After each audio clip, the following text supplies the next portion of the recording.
I didn't sell out, son. I bought in. Keep that in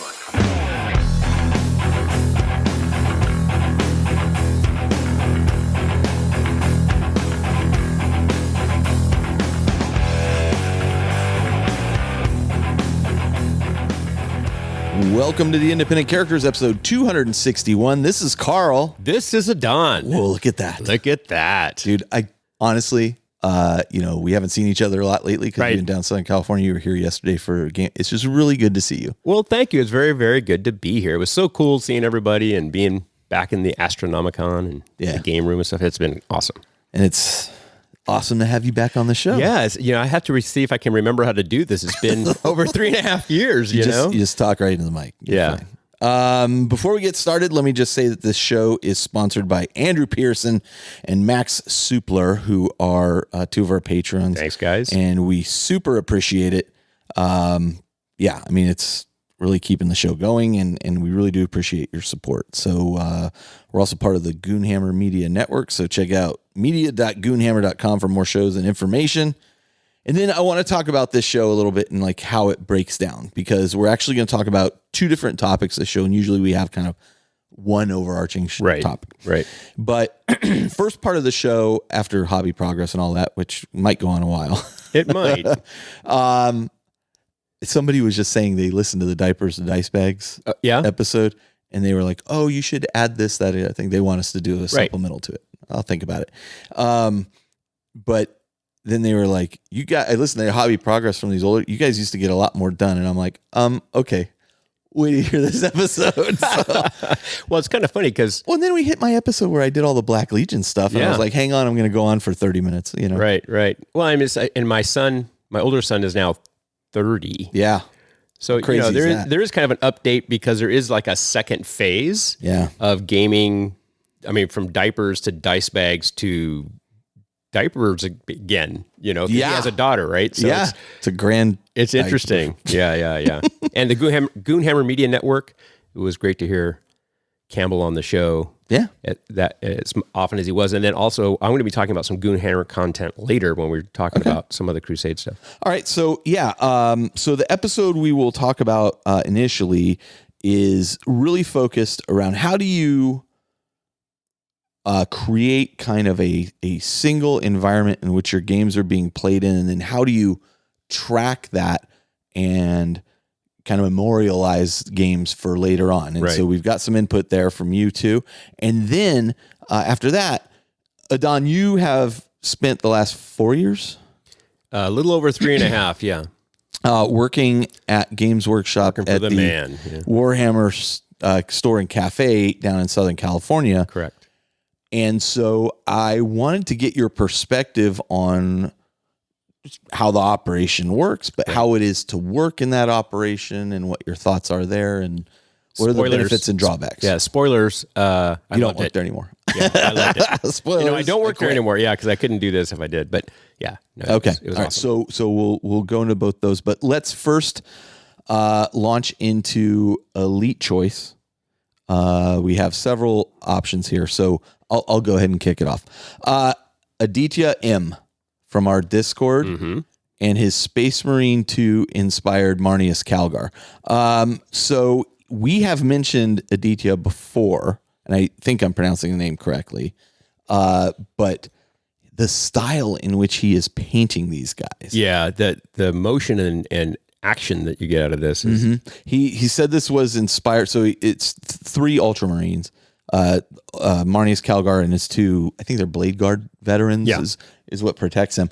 But he said he was inspired. Aren't they the Citrix Honor Guard with Marnius Calgar? Maybe that's it. I don't know. I don't do Ultramarines anymore. But he said he was inspired by the scene in Space Marine 2 where Marnius Calgar jumps out of the Thunderhawk and all that. I think he captured it pretty well. Yeah, it does the superhero drop. Yeah, it's freaking fantastic. But also just like the colors he chooses and the style in which he's painting is very unique. Like it's almost like a comic cell shading kind of thing. Yeah, almost, but not that quite extreme. Right. But man, it would just stand out. A whole army of these would just explode on the table. Right, would look fantastic. What'd you choose? So I wanted to call out. Okay, first off, Kevin Finney. What? Listen, this is your first episode back. Yes. we set up the show notes. We've had the show notes up for like 3 or 4 weeks. Something like that. Where we've been working on them. And it's like, you picked something for your elite choice. And I was like, okay. And then somebody posted something. I was like, oh, I'm going to select that. Next thing I know, I go look at you. I go, you have a second one. It's the one I was going to. I'm like, listen, you got to stick to one. Yeah. I'm out of practice. But listen, sometimes we bleed into 2, so it's okay. I let it go. There were enough choices out there this section that there was a lot of really good stuff. I was not hurting. Yeah. So go ahead. Well, Kevin Fanouf, I don't know exactly how to pronounce his name. I think it is Fanouf. I think it's Fanouf. He lives in Montreal, and I was going to actually play some games with him when I went there recently. But he's in Montreal? Yeah. Then it's Fanouf. Oh, God. For the record, that was not Adan. But they just had a baby. And so he was not, congratulations, but he was not available. And it's very Lords and Heroes because it's from Age of Sigmar. So I picked instead, my real choice was Patrick Keith's Inquisitor conversion. That was converted from a Stormcast Eternal, so I still get my Lords and Heroes hook. Yeah, dude. It's like this so was well the done. one I saw that I was like, oh, I'm going to pick that. And then I went to go paste it. You pasted it into the thing. And this is a beautiful conversion. Yeah, it really is nice. And it's interesting because I showed it to a couple of people and I said, what's the original model? And people couldn't identify it necessarily right away. Yeah. And part of the reason for that is he put a hand did a fleur-de-lis on her knee pad. And the Stormcast obviously don't have that. Throws them off. And it throws off, it makes the armor look like it's sister's armor underneath the robes. It's a fantastic model, great conversion. And perfect stand-in for an Inquisitor. Yeah. Oh, also adding, good. That's a plasma pistol on the left hand, right?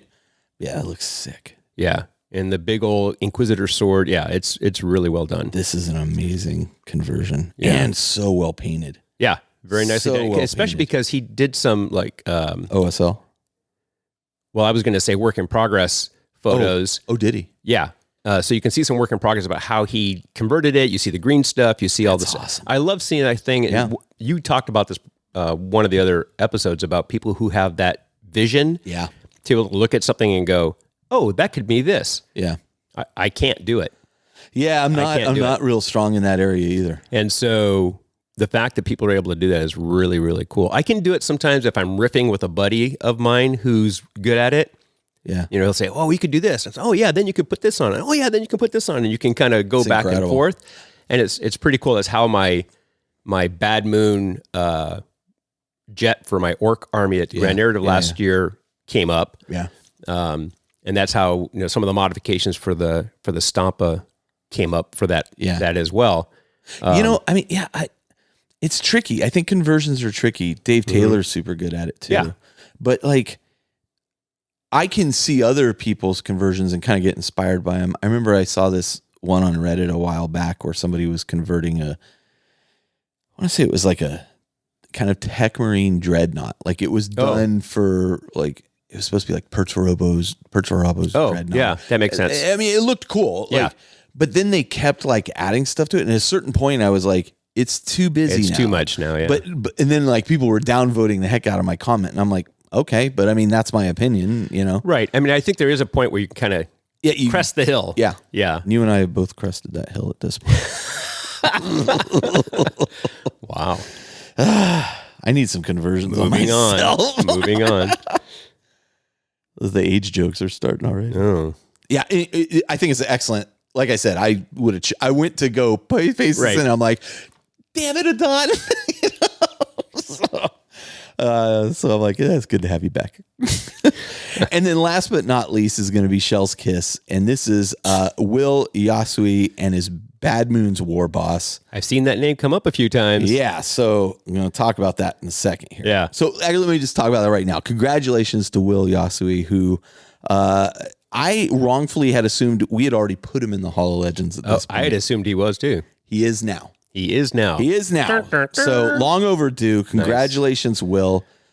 You have been selected to be in the Hall of Legends. I have already put up the post in the Hall of Legends with all his work. Beautiful.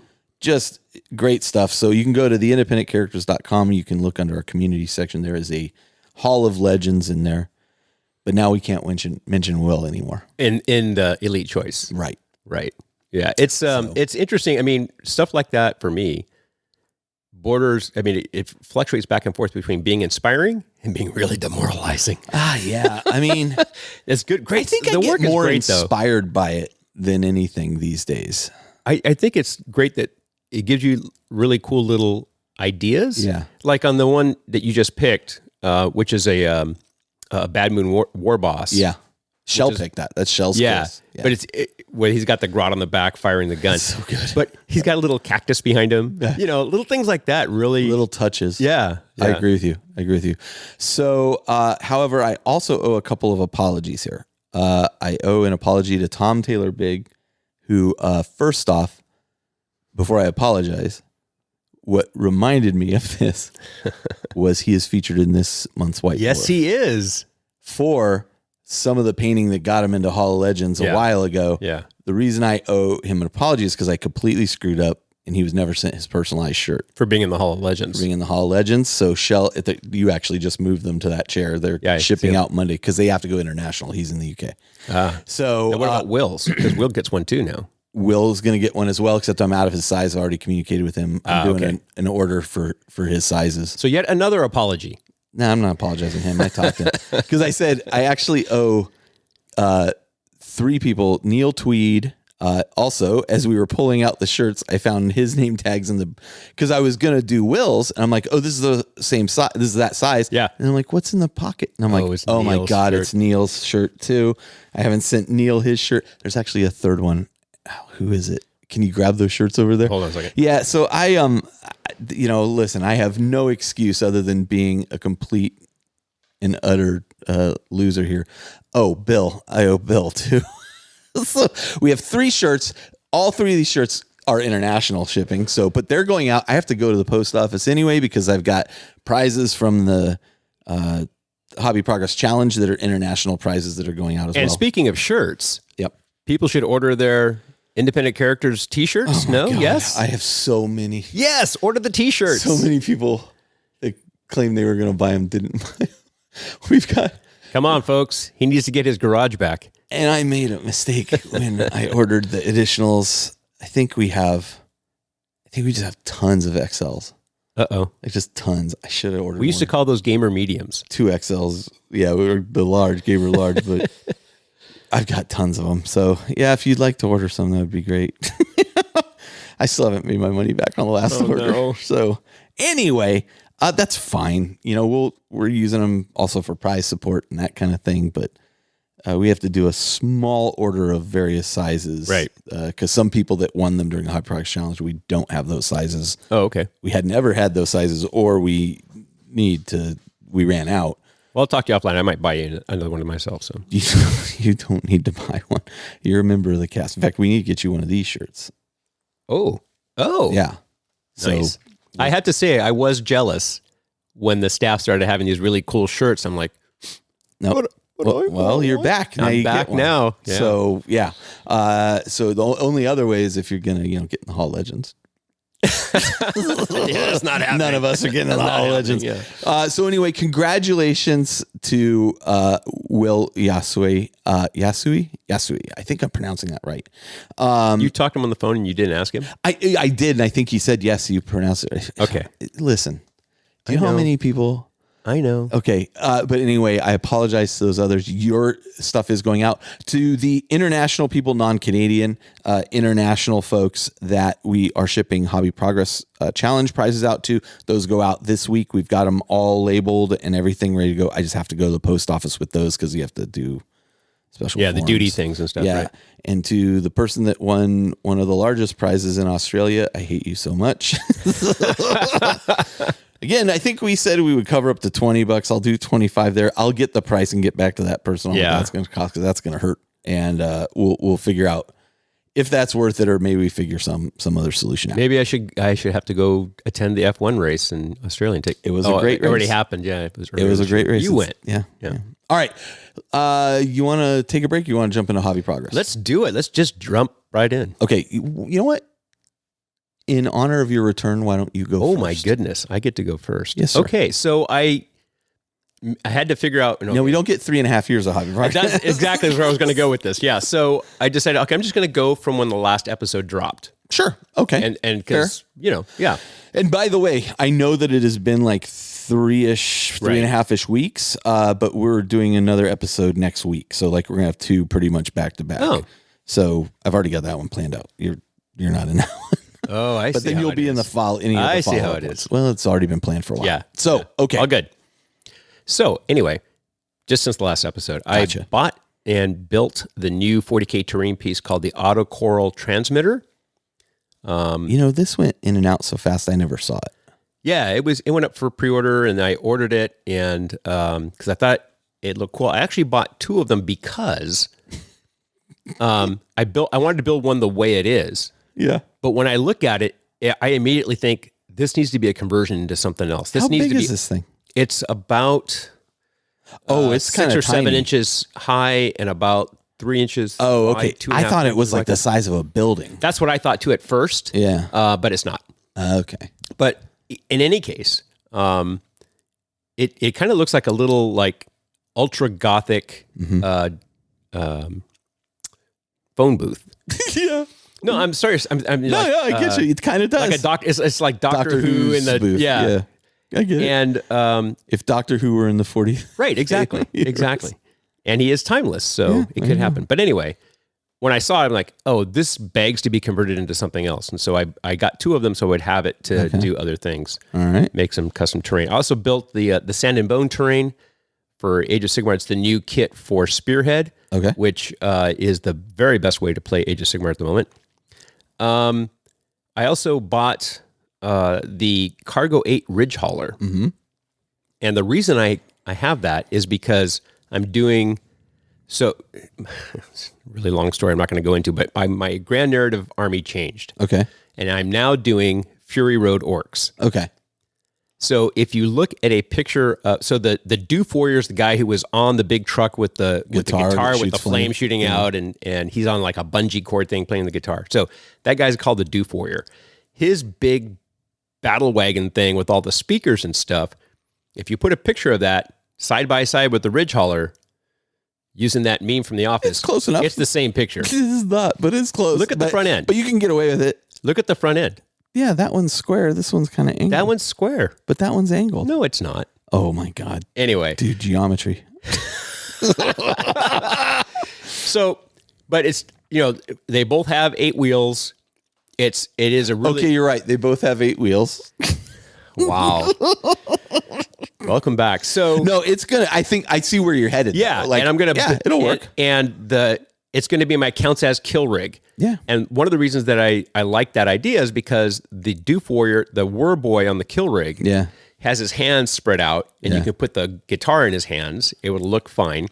And on the kill rig, they have guys who are sitting in these seats on the kill rig, and on the rig for the Doof Warrior, there's guys who are sitting in the back who are beating on drums. Right. So it fits. It's going to make sure the crew will be the same. Great idea. It's going to be really, I'm hoping it's going to come out well. I'm going to have to draft my buddy Ethan into helping me with the Let me ask conversion. you this. Yeah. When's the grand narrative? November. Don't look at your watch. We're going into August. Already. Can you believe that? I know. August, September, I know. October. Okay. How like are your orcs all done? Other than like maybe a few straggler things. I have all the models built. Not all of them built. I have all the models purchased. About half of them are built. I've got a decent process, I think, for the painting.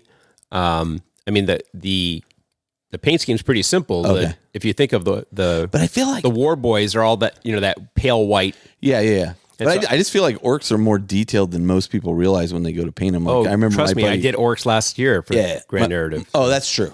Right. So it was funny because my buddy Ryan was like, "What do you think's harder to paint, Tyranids or orcs?" I'm like, "Orcs." Yeah. And he's like, "I don't think so." And then like a month later, he's like, "Oh, you're right." I'm like, "Yeah, I know I'm right, dude." Yeah. Well, I had to paint up a unit of barb gaunts because the demo set we had at the shop I was covering didn't have barb guns on the table. I'm like, well, we're supposed to have, what the heck? Okay. And so I know for a fact that orcs are harder than Tyranids. Oh, yeah.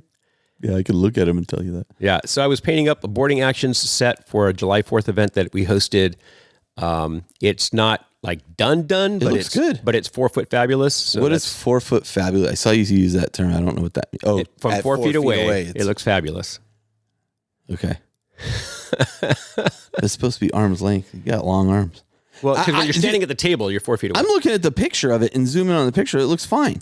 Yeah, it's not. I mean, it's definitely not done. Well, okay, but here's the thing, Adan. I think terrain like this, boarding action terrain, zone mortalis terrain, yes, you could add all the detail work to this thing. Right. And the problem is it overshadows the models on the table. 100%. Adam actually did a video like that where he talked about the fact that don't overdo your terrain. I've talked about that for years. Yeah. Like if you, yes, you can do it. And will it look good? Yes. But the focus of the game is supposed to be you and your models. Like it forms a nice background. So let me tell you what I mean about it's not done. So I spray painted it black, zenithalled with lead belcher spray. Yeah. And then I dry brushed the doors. It looks like you dry brush some stuff. I dry brushed some stuff. I dry brushed the doors with like Stormhost, and then put Griffhound orange contrast on it because one of my coworkers was like, "Hey, the doors should kind of stick out." Yeah, they look fantastic. And then I'm doing this since it looks like you dry brushed all the walls. Yes, and so I'm like, it's late at night on July 3rd for the July 4th event, and I'm doing the doors. I'm like, oh, look at the skulls. You know what? I'm just going to paint the skulls. And so I painted the skulls on all these pieces with the doors. I'm like, oh, this looks great. And then I look over at the box top and all the pieces that don't have doors. Yeah. Skulls. They have skulls too, and I didn't do those. But no, the thing I want to do to make it quote unquote done is I want to do like a lot of the pieces have lights at the top. Yeah, I mean, and I just want to do a glow on those lights, dude. And that'll be it. Like you can knock that out in an airbrush in a matter of an hour. Yeah, maybe. Yep. I'm impressed because, and here's why I'm impressed. Because you suck. No, because Shell and I started doing this box set, and we were taking care of the stupid mold lines on it. It took me forever to clean this stuff. Dude, we enjoyed like cutting everything out, putting it together, blah, blah, blah. We were next to each other doing it side by side. And then we get to this part and I'm like, oh my God, this is horrible. I go, let's go get a Dremel. So we went and bought a Dremel and we were doing it. And Shell just looks at me at a boat. She goes, this sucks. I go, yeah, it really does. And we put it in the box and it's been in that state in the box ever since. Like, so I bought 2 sets. I'm very sorry. And I cleaned the first set. Yeah. And like what I do is I mark the pieces with the letter and number like A1, B2 in places where the caps go on or where it connects so that you can see what the pieces are when you're going to put together the different layouts. Right. But that when you put it together, you can't see those markers. Makes sense. And I finished the first set because if you don't clean it, they don't go together right. Right. So, you got to shave that down. Right. And because if you paint it before you shave that down too, it's not going to go together. Right. And so the trick is a very snug you fit. put it all together and then paint it. And then you paint it. Yeah. That's what I was thinking. Yeah. So I did I cleaned the first set and I was looking at all this debris that I created. Yeah. And I'm like, you know what?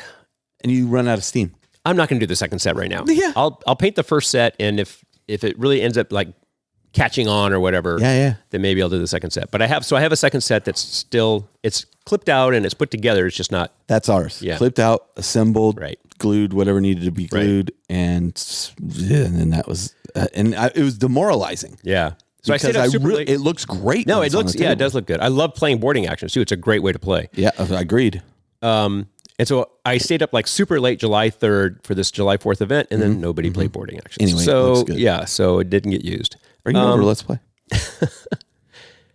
So then I painted up also the remainder of my 2,000 point AdMech army to come to the Astronomicon game day. So there'd been like 3 of them that were done, but most of them were just spray painted red. So my AdMech army is 12 Castellan robots. Because the 9th edition version was 16 Castellan robots, because I just love Castellan robots. Yeah, cool. Castellan robots, 12 Castellan robots, 6 Cataphron breachers, and 3 Cataphron destroyers. Okay. And then the three data smiths. And so that was the Army. And so I had all these spray painted red robots. And I thought, oh, this will be easy. Yeah. Won't be a problem. Oh. Yeah. It took me over 6 hours of the detail work was just, and they're not like done, but they're 4 foot fabulous. So they were good enough. Where did you come up with this 4 foot? I stole that from one of our customers down in Portola Plaza. Got it. Okay. I was covering that store for 5.5 months. Okay. I used to call it the 3 foot rule. Funny. Yeah, that's what we used to call it. Arm's length or whatever. Yeah, it's a 3 foot rule. It passes the 3 foot rule. Okay. And he was saying, oh yeah, that's 4 foot fabulous. And I'm like, oh, So alliteration. He needed to add another foot. Well, he had long arms. 3 foot terrific. No, it doesn't. Is that right? Okay. And I like alliteration. 2 foot terrific. 2 foot terrific would be good, but at 2 feet, you can see what I didn't paint. Yeah. Yeah. He puts his hand out at 2 feet. Because when you get to be a certain age, you have to hold everything at 2 feet. Or you need to put on your glasses. Yeah, you put your glasses on. Anyway, so that's that for the painting. Purchases are progress. I bought all of the Fury Road list stuff. Thank you so much to Sky Herrick at Herrick Games, because he actually had some stuff in stock that GW had out of stock. Yeah. So I would not. You think? Have you been up to his store? Yes, I have. Yeah. Oh my God. Yeah, but I mean, it's like the shock drumpa squig buggy. Who knows? Sure. Yeah, that whatever that it thing, the squig buggy, has been out of stock for a while on the GW site. Yeah, and he had one, so I was able to grab it. And so he had a couple of things that we didn't have, and he did. And so thank you so much to them for helping me out. You know, I want to finish your purchases thing, and then I want to talk about Sky's store a bit. Yeah, so tons of sister stuff. Yeah, from me. Yes, but that goes into my. So we made a deal. Just let me say, because I overbought sisters, right, and so we traded sisters price for some, for some other stuff I'll talk about in mine. But yeah, I was actually happy to unload it, because it was like when sisters came out, I had always said when they come out in plastic, I'm going to buy a ton of them, and I did. And I was like, oh man, they're almost. It's not nearly, but almost as bad as my Chaos Space Marine. It's like, I never need to buy another Chaos Space Marine. Yeah. Like a basic Chaos Space Marine. Yeah, never again. No, I don't need to. I have boxes of sprues. Well, it's interesting because I had boxed up or inventoried and got ready to go with all my plastic sisters, because I have a fully painted metal sisters. One. Yeah, you were always like all metal, no plastic. Correct. But I always wanted to do a second sisters army in a white and green Girl Scouts theme. And all of the tanks. I hate you so much. All the tanks are going to be. Give those back to me. all the tanks will be the colors of cookie boxes. Okay, give them back. And so that's going to be the army. And I contacted Navin at paintedfigs.com. Well, that's it for episode 261.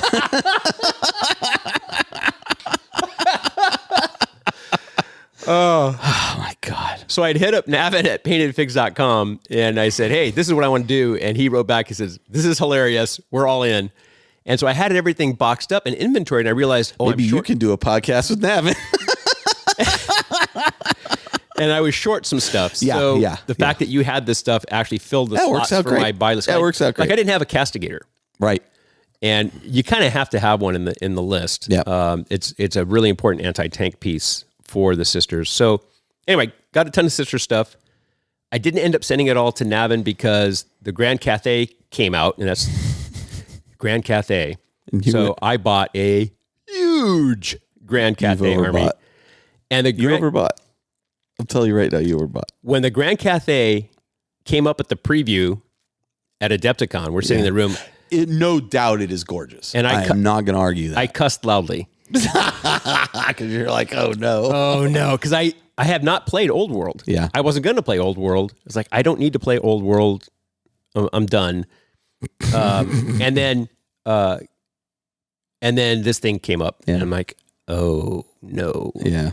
So I bought a ton of Grand Cathay stuff. So I was messaging back and forth with Navin, and we had it all set up. I said, okay, I'm going to box this stuff up. I'll send it out. And I sent him an email, and I just said, hold up. And all I put was the link to the Grand Cathay pre-order thing. And he writes back one line. Oh, hell yes. So, you know, it's interesting, the Old World stuff. Like, I've never been into Old World. Like, I love the lore. Don't get me wrong. I absolutely, really, really love the lore. Yeah. the rank and flank stuff is just not for me. The tables bore me. Like, I like a lot of terrain on my tables. Right. It just doesn't work with it. I get why people like it, but I got to tell you, like, all the guys that are playing it, like, I was like, oh, maybe I should just get a dwarf army. Because it's one of those things where it's like Blood Bowl. I do not like Blood Bowl. I've tried it many, many times. People love it. I get it. It's not for me. But all of my friends are playing. I'm like, oh man, I'd really like to participate in what they're doing. Right. So fortunately, as I was thinking about it, I'm like, what am I doing? I'm not going to do this. The other thing that gets me is, honestly, this shows how weak I am. The packaging of the way they are packaging and selling the old world stuff. They show it's all ranked up. It's just that, but it's also like they've chosen. As stupid as it sounds, like the blue, all the packaging comes in the blues, the like color aesthetic. It's super professionally done. It looks really nice. I'm like, maybe just one block. No. And finally Tom was like, well, I have multiple armies. If you really want to play, just play one of my armies. I go, yep, that's what I will do. Yeah, that's a smart move. But for me, it was, and I'm not I haven't even painted up all my Legions Imperialis stuff. Right. Which I will never do. It's a great game. Yes, I agree 100%. I hated painting it. The mini Rhino is 11 pieces. No, thank you. Oh, I have a bunch of them assembled already. That wasn't the issue. Oh, no. I didn't like painting the soldiers. You paint them on the sprue. Dude, I'm telling you. I would rather put needles under my fingernails. I just did. And you would think it would be so easy, but no. All right. So anyway, finish up your Grand Cathay story. I'm sorry. How many lantern gondolas did you buy? I bought, I think it was 4 lanterns. But actually, that's not that unusual for that list. Okay. If you're going to play the lantern list, 4 is about right. So yeah, of course. Well, because there's 2 loadouts for the lanterns. I shouldn't be giving you a hard time. I don't know why I'm giving you a hard time about this. Because you enjoy giving me a hard time. You've missed it. It is a gorgeous army. Yes, it is. I am not arguing that. And when you have it done, I want to see it because it's going to look really cool. Yeah. So it's all in Sri Lanka. Yeah. They're painting it all for me. The only thing I'm doing myself is the Sentinels, which is unfortunate because now I found out that the Sentinels are the hardest thing in the army to build, which is my favorite part of the game. So you don't like building stuff, huh? I don't know why. I'm not very good at it. Yeah. And then going back to what are your friends playing? Mm-hmm. So I'm coming back to the Bay Area, and so my end game crew, they all live a lot closer to me than where you guys do. Yeah. And they're all playing Conquest. Yeah, that's what Blake likes right now too. And I'm like, okay, well, if I want to hang out with my buddies, sometimes, and I mean, this is why I got 40K in the beginning. In the first place, you can always get a 40K game in. Right. So I was like, okay. So I bought some Conquest stuff and focus on stuff that was already built, so I don't have to. Yeah. All right. Well, what did I do? So wow, was that just mine? That was just yours. Oh my God. Shell's Space Hulk plans here. Yes. Again, I'll reiterate: we bought the old terrain that the guys at Adepticon, who from the Basement of Death guys, Troy and those guys run. We bought their old stuff. Shell wants to run these events, which was still awesome. Yeah, their old stuff was awesome. That was fantastic. Yep, their new stuff's really fantastic. Really fantastic. But the old stuff works great. Shell wanted to run events both locally for our friends and then maybe even go to like a KublaCon and run an event. Yeah, KublaCon. That'd be awesome. And so the stuff Troy sent over, he sent over all the Terminators and everything. And as I looked at the Terminators, I was like, oh, they're the old style though. They're old style and they're honestly like, and he knows this, they're not super well painted. Their new stuff is great and gorgeous. Yeah. And the new Terminators are so good. The new Terminators are so good. So I was like, all right.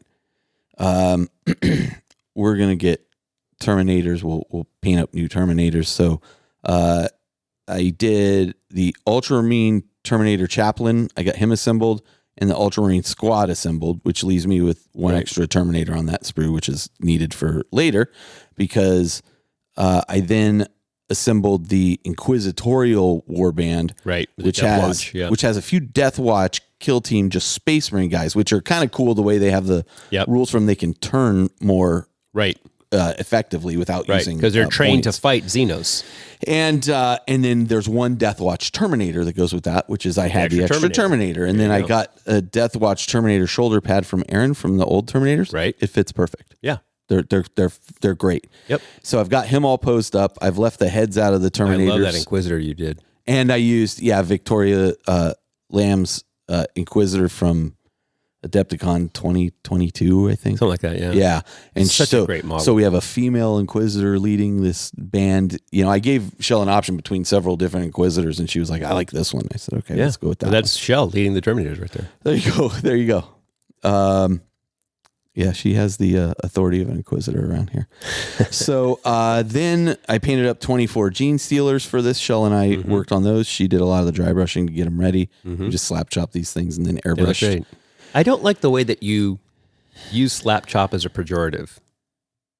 I like it. You say, I just slap chopped them. Yeah, it's like it's some lesser way to paint. No, it's not. Okay. It's all right. Just to get that clear, because that's the only way I paint. There is nothing wrong with it. Thank you. Okay, I agree. When I say I just slap chopped, I mean it took me no time at all. Okay. That's how I mean it is. All right. I do not see this as a negative in any way, shape, or form. And actually, I would say the better you can dry brush something, like the smoother you can make your dry brush, right? Like the stuff the guys do at Artis Opus. Yep. Like they can go look at if you haven't, go look at their YouTube channel because they show you how they do it. You get real smooth airbrush or dry brushes out of it. And then when you use speed paint or contrast paint or whatever, or filter, speed paint or contrast through airbrush, like it just works amazing. Yeah, there's not knocking it off. I use it in a lot of stuff. In fact, what's interesting is I will use a slap chop technique on like part of a model where I'm painting another model a different way. So I'll like airbrush this model up, and then I'm like, you know what? I'm gonna slap chop his cloak. Right, because the cloak has all these ridges. That really works well. It does, yeah. Now, what I'm going to do with these Marines, and I just decided this today because I drove to Game Castle to pick up the new White Dwarf. I got to do that. This is going to be my first oil washing. Oh, you're going to try it, huh? Because Josh has been doing it, and I saw Travis's Space Wolves when he was here. I've seen, obviously, stuff that Doug did. Right.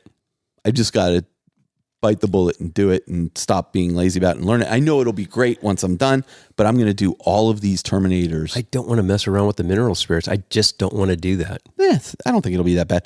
I'm gonna do all of these Terminators oil wash, so they're gonna look fantastic. Nice. So then I was gonna play a game with Shell, and the game mission was about there was a central objective in the mission. I was like, what are we going to use for central objective? And I've had this Chaos Noctilith crown that has been assembled and painted black for years. I love that model.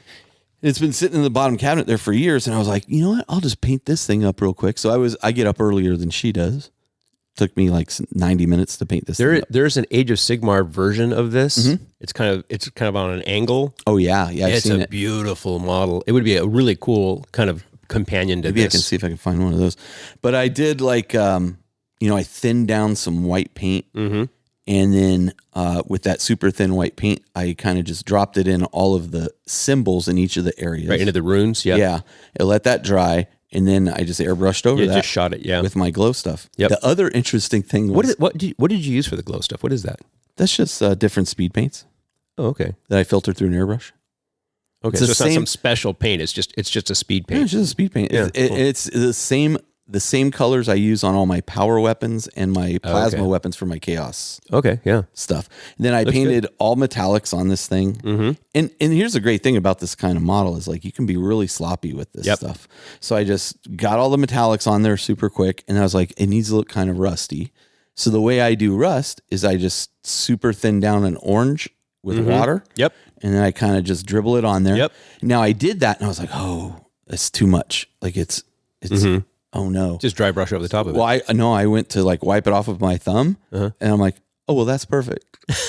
And so then I would just slap it on there and wipe it off with my finger. So you're practicing the oil wash is what you're doing. Yeah, maybe. Because you're putting it on and then wiping it off. There you go. It's practice. And it's actually right there behind you. And when you look at it in person, Adan, like it really does look good. That sells it. Yeah, no, it's really good. And I came across and then I just slap chopped the skulls on it. Boom, done. So I got that all done. Then we had the game day coming. Yes. And Travis and I have been playing an ongoing narrative. Right. And this was going to take place on a demon world. And I had been looking online because I have this lava mat from Table War. And I was looking online for, does anybody have any kind of lava terrain? And I found this like high mountain terrain that you could 3D print.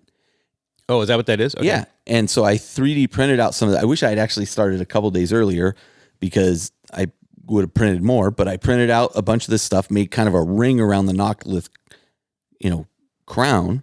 Yeah, it's a fantastic looking table, and you can't really see the print lines very much at all. No, it's actually pretty good. It's really good. And so there's actually several others that I'm going to start printing after we record. But yeah, it makes great lava terrain. And so I had printed out 4 of them. I needed 2 more. I was looking at how long the print was going to run. It was going to finish at like 4 a.m. before the game day.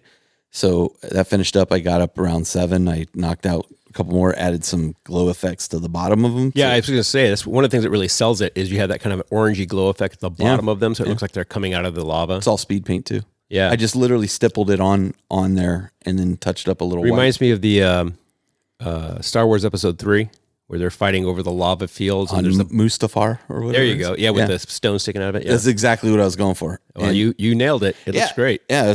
And so then I painted up a bunch of characters for Shadows of Brimstone because we were going to play some Shadows of Brimstone, and I did something else. And some of Shell's obsidian rocks are on your table too. Yeah. So we were looking for terrain that I was going to end up just sticking this gray foam terrain I have on it. And Shell was like, what about real obsidian? Yeah. And I go, awesome. Yeah, I could use some of that. And then she has just tons of this rock out in the art. So she brought it in, cleaned it all off. We used that. She and I had a great conversation about rocks yesterday. Yeah. Actually. Shell is, she has a minor in geology. Yeah. Geology minor. Yeah. So, yeah. So she's really into rocks and that kind of stuff. It was something else. Oh, and the purchases of progress thing. Yeah.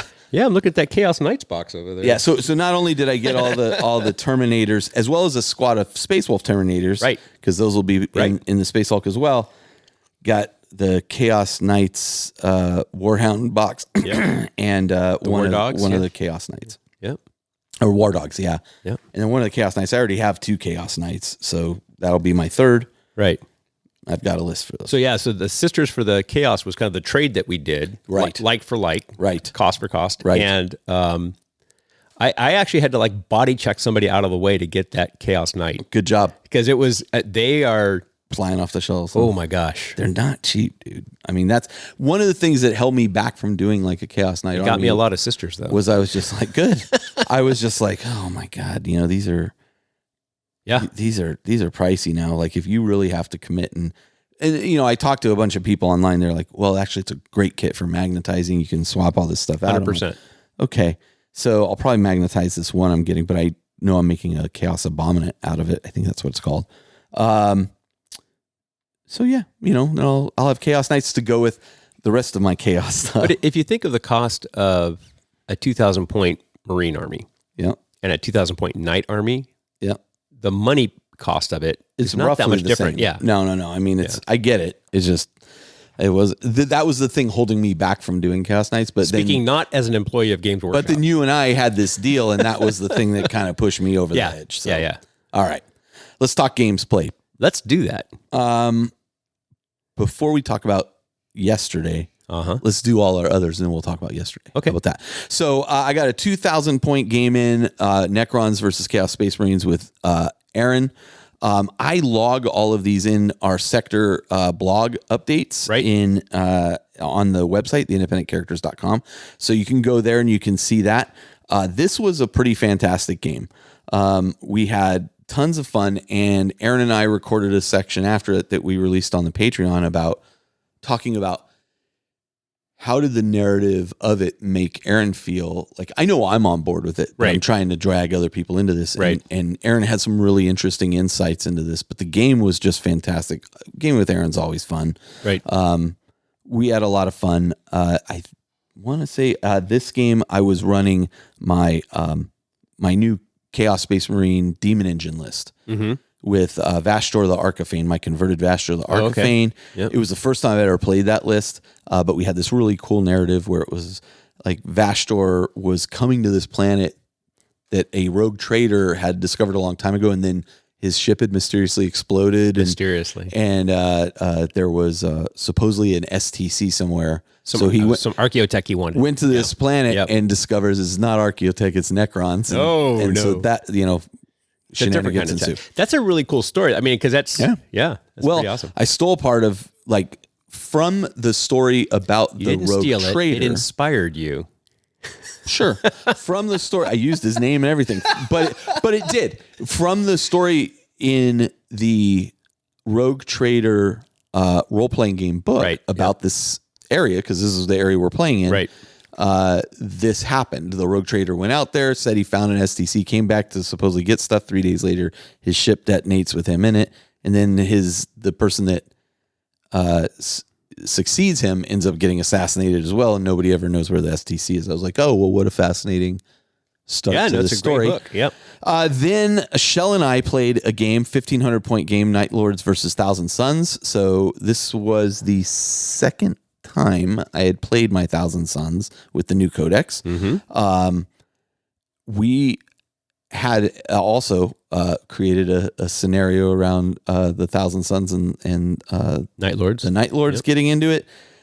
Shell crushed me. Nice. Crushed me.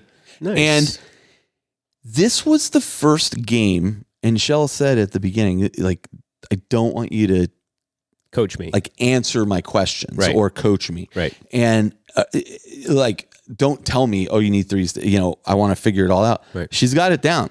She knows. The Padawan has become the master. Fives. It wasn't like snapping off her mouth, but she'd be like, okay, I think I need fours to hit here. Yep. Okay. So then we went through that whole game, and what she would do is she would move. I distinctly remember there was one point where she was trying to decide what to do with her demon prince, and she picked it up, moved it, and then picked it up from she never took her hand off it. She picked it up again, and she was like, and I could see her thinking, and then she put it back down where she had moved it. Right. And then she goes, okay. And I go, that's exactly where I would have put it. I was like, and the reason I know that's a good move is because I was worried you were going to put it there. Yeah. You're like, please don't do that. Please don't do that. So we played when she picked it back up, you were like, oh, good. She's going to move it. So we played this White Dwarf mission, which I'm all about these days. Oh, the White Dwarf missions are awesome. They're incredible. Well, I used a lot of them during our Crusade League at Portola Plaza. Yeah. I absolutely love these. Yep. If you have not played these, you're missing out. But this mission was really interesting. There were 9 objectives on the table. You had an outer ring of 5. So you had outer ring of 4, and then the one in the middle was objectives A. Right. And then you had an inner ring of 4, and those were objectives B. And they would alternate whether you were scoring on them each round. Yep. So round 2, objective scoring B. Right. Or A. Round 2, B. Round 3, A. And so you're moving back and forth. You can't camp on an objective. No. Right. But the reason Shell won that game, and we talked about it, it was really interesting because we played the game, then we went to lunch afterwards or dinner that night, and we were talking about it. And she goes, I think the reason I won, because she just won on points. I just could not catch up. I mean, we had wiped out almost everything on the table by that point. But she said I think the reason I won was because I went for the inner objective ring right away. This is me speaking as her. I was sitting on the center objective all the time, which was the outer ring of objectives. Right. And I could easily get to the inner rings where you were on the outer rings trying to force your way in. And I was like, you know what? In hindsight, you are 100% right. So that scenario, did it allow for battle line sticky objectives? No. In fact, it specifically calls out if you have sticky objectives, it does not work. Right. Yeah. And that's what I was going to say, because otherwise it would favor a heavy battle line army. It specifically didn't allow that to work. Interesting. So great game. Necrons versus Chaos Space Marines. Talking about Necrons and that specific scenario, the kill team set they just previewed, what the Necron terrain would be perfect for that kind of scenario, right? Yeah, the terrain. And what I really like is that they're leaning into the cooperative play mode. That's which they started with the Tyranids. Yeah. And when this Necron set got announced, I'm like, oh, please, please, please. And yes, they're continuing with that co-op style play. That was the thing that made me go, oh, maybe I'll buy this. But I don't know. The thing that'll put me completely over the edge is and they shied away from this, but if that Necron terrain is actually compatible with Boarding Actions terrain. Is it not? Like, it sure looked like it was. Yeah, Adam on the stream hedged heavily when that came up. Because that came up as a question. Thinking it was not? Yeah. He said, I'm not going to, I can't commit to that. He said, I think it's close, but if it is actually, listen, it looks like it. It looks like it does. So I think they would almost be fool. Like, they're kind of recreating the wheel if it doesn't. Right. I bet it does. Sense. I bet it does. I bet it does. All right. So what about you so those are the 2 games I played up until yesterday. Cool. Yeah. So I won't talk about the Warhammer Underworlds games I played, so I'll just stick with 40K. You played some. I did. I got to get that stuff in there. So on July 4th, I had a big gaming event at the house in Southern California. So I was still working at the shop, and the shop was closed on 4th of July. Okay. And normally it would be almost impossible to invite coworkers and things over because if the store's open, people can't come. Somebody's always working. Yeah, because it's open 7 days a week. It's not like a line shop that are closed 2 days a week. Right. It's open 7 days. You have multiple employees there. Yeah, there's 6 people who work there. Okay. So that along with the fact that my birthday was the following week. So it was kind of like a combination going away party from Games Workshop and birthday thing. So it was a bunch of coworkers, former coworkers, people I'd met at the shop. Playing at the shop. And Cheyenne and Campos. Yeah. Well, Campos doesn't play 40K, so. No, but they came and played board games, and Kim played board games with them and stuff like that. So we had board games, and we had 40K going, and it was awesome. And then we had a bunch of food and fireworks. And just to be clear, we did not have the fireworks. They were nearby. Where we live, we're on top of this hill, and you can see like 4 different professional fireworks shows. Oh, very cool. From our backyard. Yeah, it's pretty cool. So there was 4 games, 40K happening. For those people who don't understand, fireworks are illegal in California for the most part. There's like a few you can use, but they're not not good. Exciting. Yeah. Why would they be illegal? Well, let's point to the fires that we had to support the other night. Like, or the body parts that get blown off. Yeah. It's just awful. All right. Anyway, so there was multiple games of 40K happening. I had 2 tables with the potential for 2 others to be in use all at the same time. Mm-hmm. Turned out we only needed to have 2 running at the same time. And really cool. My buddy, Kyle, who was there, he learned wargaming from his dad, much like Campbell did. So him and his dad showed up. Oh, very cool. So it was pretty cool. That is super cool. Yeah. So they were there and a bunch of, what? You're going to say something that's going to, go ahead. I'm not asking this to make fun of you. No, I was not older than him. That was a question. I know that was a question you had. I was, or were you about the same age? Like, I'm just trying to judge. It wasn't intended to be insulting. He was a little bit older than me. Okay, yeah, fair enough. Older than me. Like, I picture Campbell's father is probably older than you and myself. I don't. Really? I bet. But I'm 10 years older than you. Yeah. So yeah. Oh my God. I know. I'm having existential crisis. Is how you that's why. That's why I made sure there's an AED sitting out here. Oh my God! Yeah, okay. All right, keep going. So, oh my God! So a bunch of games going on. So the first kind of round of games and things, I didn't play. I was doing the host thing, make sure the food was out and all that kind of thing, and make sure everybody was settled in. And I fired up a really cool game called Flamecraft. Yeah, I'm aware of it. I love that game. Thank you and curse you to Aaron who introduced me to it. Mm-hmm. But Cheyenne and Campos's wife was there as well. Yeah. They had not played it before and they loved it. And so they played it again and taught Kim how to play it. And so, and Kim before it was like, I'm not touching this game. Yeah. And she actually ended up really liking it. Into it. Yeah, she liked it. Shell actually likes more complicated board games than even I like. Like she's guys had big into like the big engine building stuff. The stuff when you had out here yesterday, I'm like, what the heck? That's easy though. It's really easy. It looks like a lot of stuff though. It's too much stuff. Like it's not an elegant game. Shadows of Brimstone. That's what we were playing. Yeah, I know. Yeah. Okay, keep going. So but I did get a game in against my friend and former coworker Sean. Mm-hmm. Super great guy. He has Night Lords, beautifully painted Night Lords. Nice. versus what I thought was going to be my grand narrative list, which was Imperial Agents. So my Imperial Agents list is just a mass of bodies. 6 rhinos, 3 chimeras, just loaded with toughness 3, 1 wound, 4 up save bodies. How do you get 4 up saves, huh? Yeah. Oh, 4 up regular save, not invuln save. What invuln saves? Yeah. It just clicked in my head. Yeah. I'm a demon player sometimes. No, I know. Yeah. The only ones, so there's a new unit that I ended up folding into this one, which are Sanctifiers, coming from the Kill Team set. I really like that. If they're with a priest, they get an invuln save. Okay. And they're just loaded with fire. Why did you decide to switch flamers from inquisitorial agents to orcs for the narrative? Well, it's kind of a long story. The short version is the guy who was supposed to be the leader of our battle group is Canadian and refuses to travel to the United States. Got it. You told me about this. Yes. Fair enough. Okay, keep going. So, but anyway, so I was playing Imperial Agents. So Sean's army, what he did was his sorcerer, he converted, it has a weapon that's a hook, this big like scythe hook with a chain on it. Okay. And what he does is he throws this chain and hits people in the chest or whatever and pulls their soul from their body, and their soul becomes the cultists.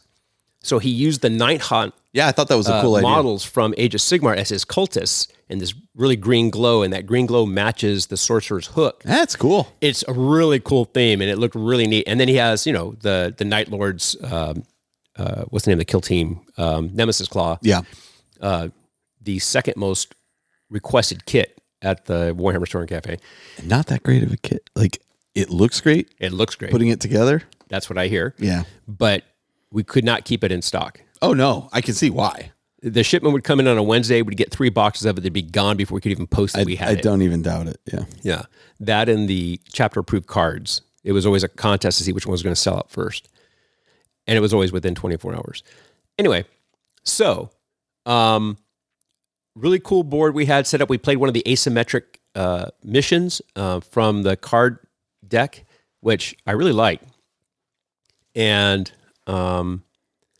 because the way I run the army, there's just a ton of armor that he has to cut through, right? With 6 rhinos, because the rhinos, they can hold objectives, they can tank shock. The chimeras actually, the tank shock has a firing deck, it has the las gun array. You're basically getting overwhelmed with flashlight fire for the most part. But with the sanctifiers, in some of the rhinos, they're firing flamers out of the top, right? And the chimeras had the inquisitorial agents, which have the servitors with the multi-meltas. So there is some decent firepower. I love the theme of this army. Yeah. I don't know that it's going to be a core army for Warhammer 40K, but man, I love the theme of it. It's really cool. Yeah. So can they by any chance take like a Valkyrie or any flyer? No. That'd be a shame. I always wanted to have like a Valkyrie. Well, stand by. That's the other game I played. Okay. But anyway, so we played the asymmetric mission. Lots of fun and laughing and joke telling, and he's a really, really good opponent and really great guy. So we had a really fun game. I don't remember who won. I think he did. Okay. I don't remember. All right. Probably he did. He's a better player, but we just had a blast. Cool. Right. So it was a lot of fun. On my birthday, we played a really cool mission that my friend and former coworker Ethan and I cooked up on the spaceport. So Ethan and I had played on the spaceport once before, and it was kind of a standard Space Marines versus, I think he was playing, For those who aren't aware, what's the spaceport? Oh, right. Sorry, it's been 3.5 years. So I have a 4x6 table. It's actually 4x8, but I keep it at 4x6. And I have a bunch of customized terrain to make the spaceport that you and Jeff never did. Right. Okay. So, and it's got I have a piece that used to be part of the endgame piece, but I added a bunch of bastions to it, so it's super tall, and then the well-endowed eagle sits up there to defend the board, and then there's a command tower on the other side, and I have the big Forge World landing pad that sits 3 levels up in the center of the board. Very cool. So the spaceport, it's pretty neat. And one of these days, I'll get around to actually finishing painting the whole thing. There's so much terrain. But all the spaces in between are taken up with the Necromunda tiles. Yeah. So it all has a really cool look to it. And I based it on, there was a display that Warhammer World put together that was a spaceport, and that's what I used as my inspiration for this. I think that's where we initially got the idea to begin with. It was that or an Imperial Armor book, which I think that leveraged was that. in that. Yes. Yeah. So we had played on it before in the 3D version, and so he plays one of his armies is Death Guard, and I said, I was like, it would be really kind of cool. I'll just use a 2D version of the table, so it's not like tons of different levels. Mm-hmm. But it would be kind of crazy if like you have some Arbites who are just kind of doing, security patrol on the spaceport, and all these poxwalkers start falling out of the sky, right? And so he was like, "Oh, that's kind of an interesting idea." So we wrote up a scenario that I called. It was really, really, really creative name. It's called Poxwalker Infestation. What the heck, right? Yeah, right. So 6 points on the board. Mm-hmm. You roll a d6. You put the Poxwalker down on there, and then you roll scatter die, and he scatters. And then you do like the old style deep strike where you do concentric rings around the Poxwalker, and that's where the unit drops. Yeah. And if they drop in contact with my unit, it counts as a charge. Okay. Right. And so I have to be careful about where I'm at on the table. And then we set it up so that if you're controlling the buildings, that's how you get points. Okay. Okay. Because, it's kind of a narrative mission where it's like, well, how do you determine whether the spaceport is conquered or not? Yeah, right. Yeah. So that's kind of what we came up with. And so like the first turn, I got a whole bunch of points because my guys were in the buildings. Sure. But then I had to deal with the Poxwalkers coming in, and we had to come. So it was really cool. Yeah. There were some things I didn't really anticipate. Oh, and then the other part of the scenario was, so we wrote up a little story about it. And the part of the scenario was that in turn 3, an Inquisitor with a unit of stormtroopers, aka Kazarkin, come in a Valkyrie as a reinforcements unit. And so that was the basic idea of the scenario. Yeah. So a couple things that I kind of messed up, and this is true with any kind of narrative scenario you come up with. Most of the time when I do the spaceport, I come up with some kind of story. Sure. That, what is going on? Like playing with Terran, he had like he plays orcs. Commandos were like scouting, and they show up on one of the landing pads, and oh, there's orcs on the spaceport and all this stuff. Gotcha. And so always try to come up with some kind of story, some reason why we're using the table.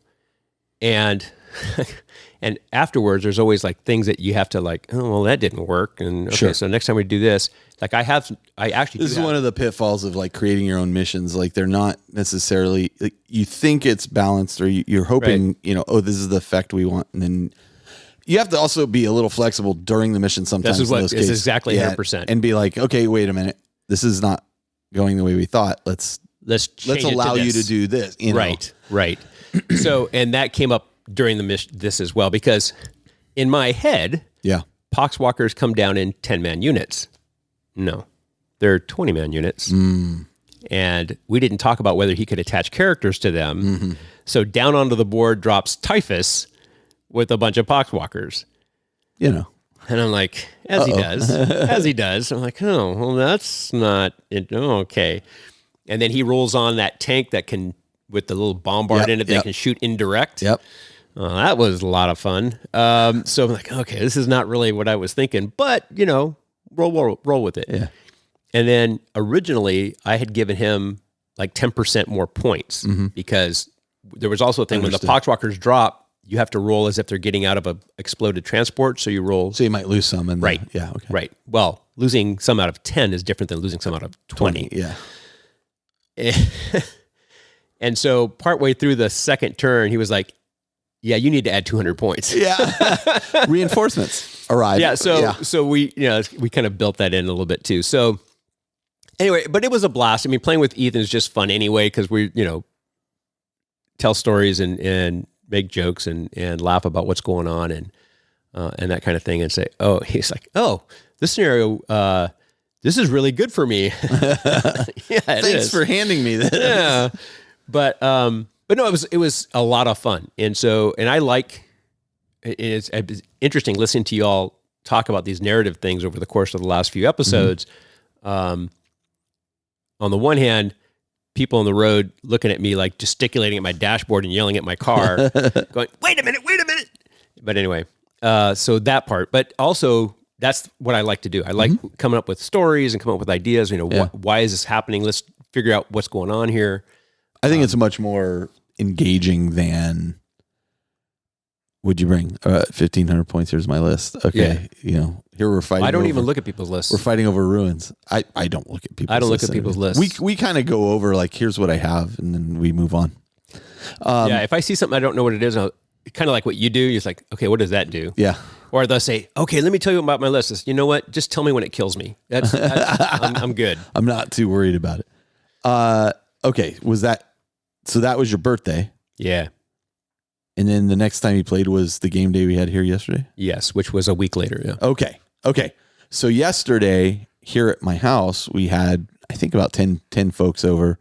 As is typical, like we had I had an odd balance of people. Then Aaron said he'd step in and equalize it. And then somebody else couldn't make it. Yeah. And so, but it worked out. But as a host, you want to make sure everybody like has a game that arrives, but also some people were arriving different times. So it's like, well, if you're not here at the start time.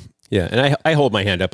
You'll have to but you were close to the start time. Like we had the table was set up and I just jumped in. And we knew in advance, like Brett wasn't going to come until like 12:30. And I was like, dude, don't come till like 1 or 2 because great guy, by the way. Oh, he's the nicest. Yeah. Him and Jim are both just super nice. I got to meet Jim.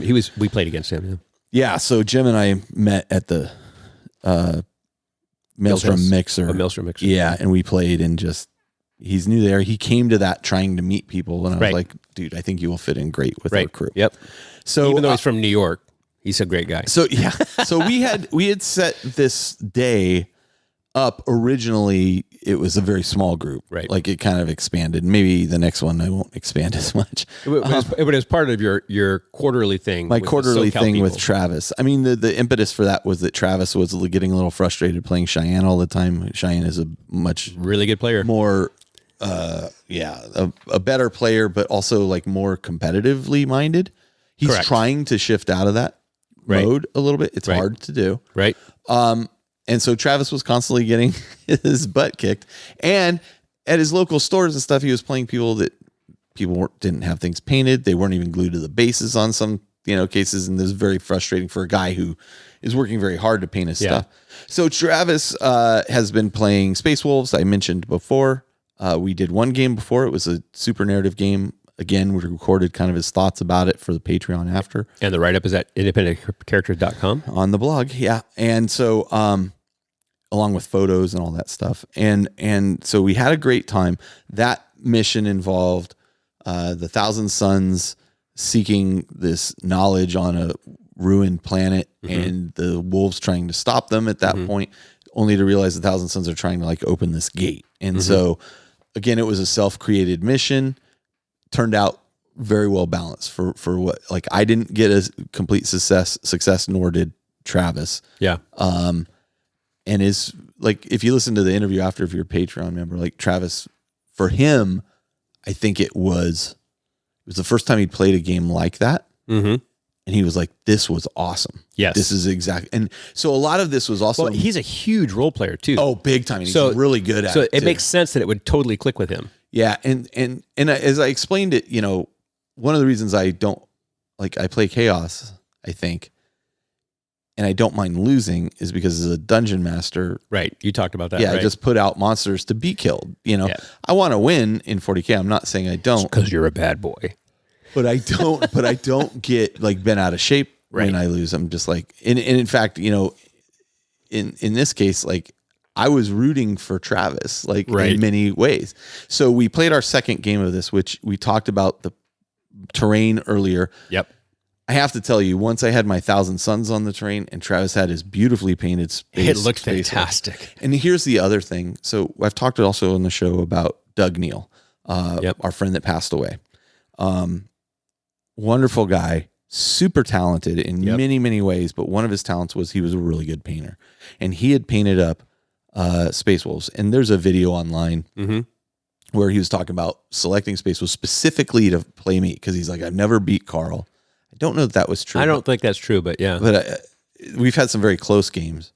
But but he wanted to. It's a silly video and it goes on too long. But it's Doug. Of course, it's a silly video. But he ended up funny guy doing Space Wolves. Yeah. Well, when Doug passed, I have all of his stuff. I'm selling some of it off for the money goes to his kids, et cetera, et cetera. Right.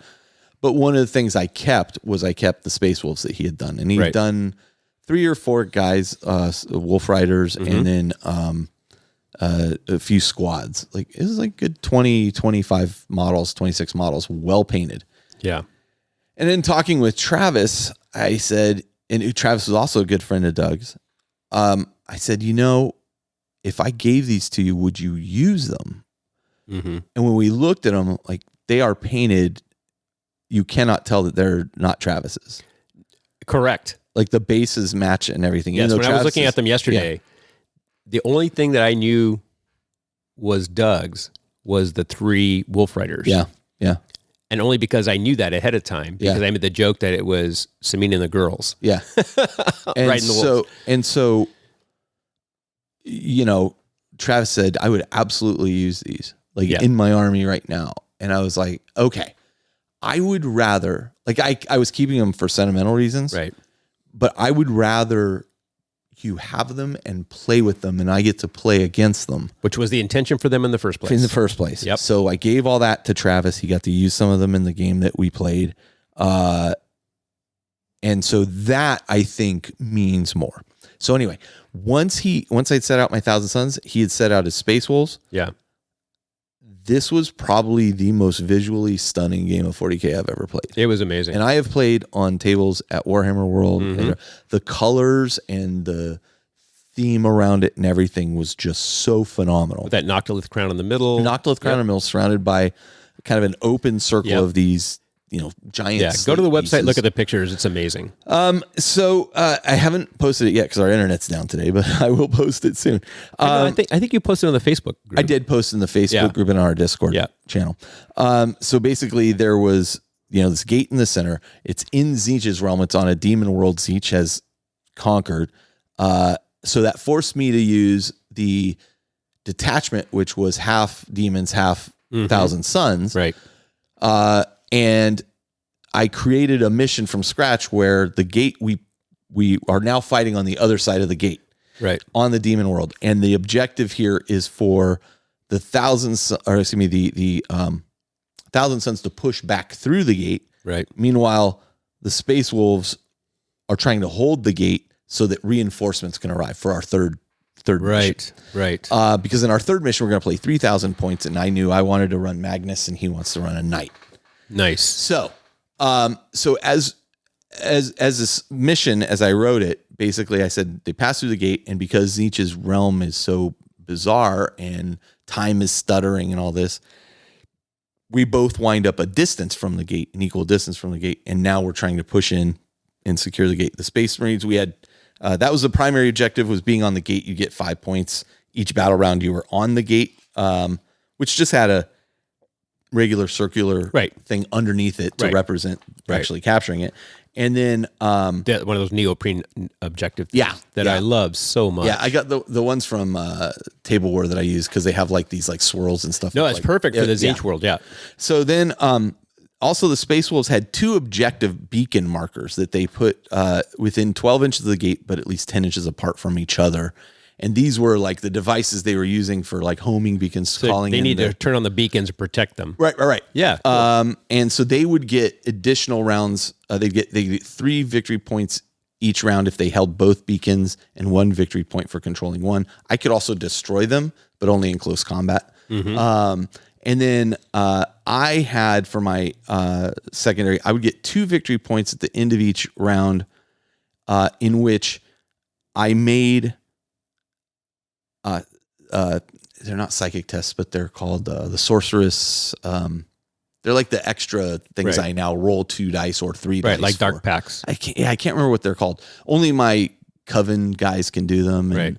And if I could cast anything from those within 6 inches of the gate and roll a 10 on those, I would get 2 victory points. Okay. So that would push me to use the 3 dice, which could cause me mortal wounds. Right. Yeah. And if I got 2 or more tests like that in the same round, I got an additional victory point. So at most, I could score 5 victory points. I only ever scored, I think, 4. So it's interesting that you're attributing points values to these, because in my head, it would be more of a thing of, if I'm able to keep the beacons alive till the end of the battle of 4th round or 5th round, that's a minor success for me. Yeah. And not count it in terms of points. Yeah, I didn't think about that. So you have major success would be the gate, minor success would be these other things. Then that way you have more of a feeling like I quote unquote lost the game, i.e. I didn't keep the gate, but I accomplished these other. And you guys have talked about this, about narrative objectives rather than points objectives.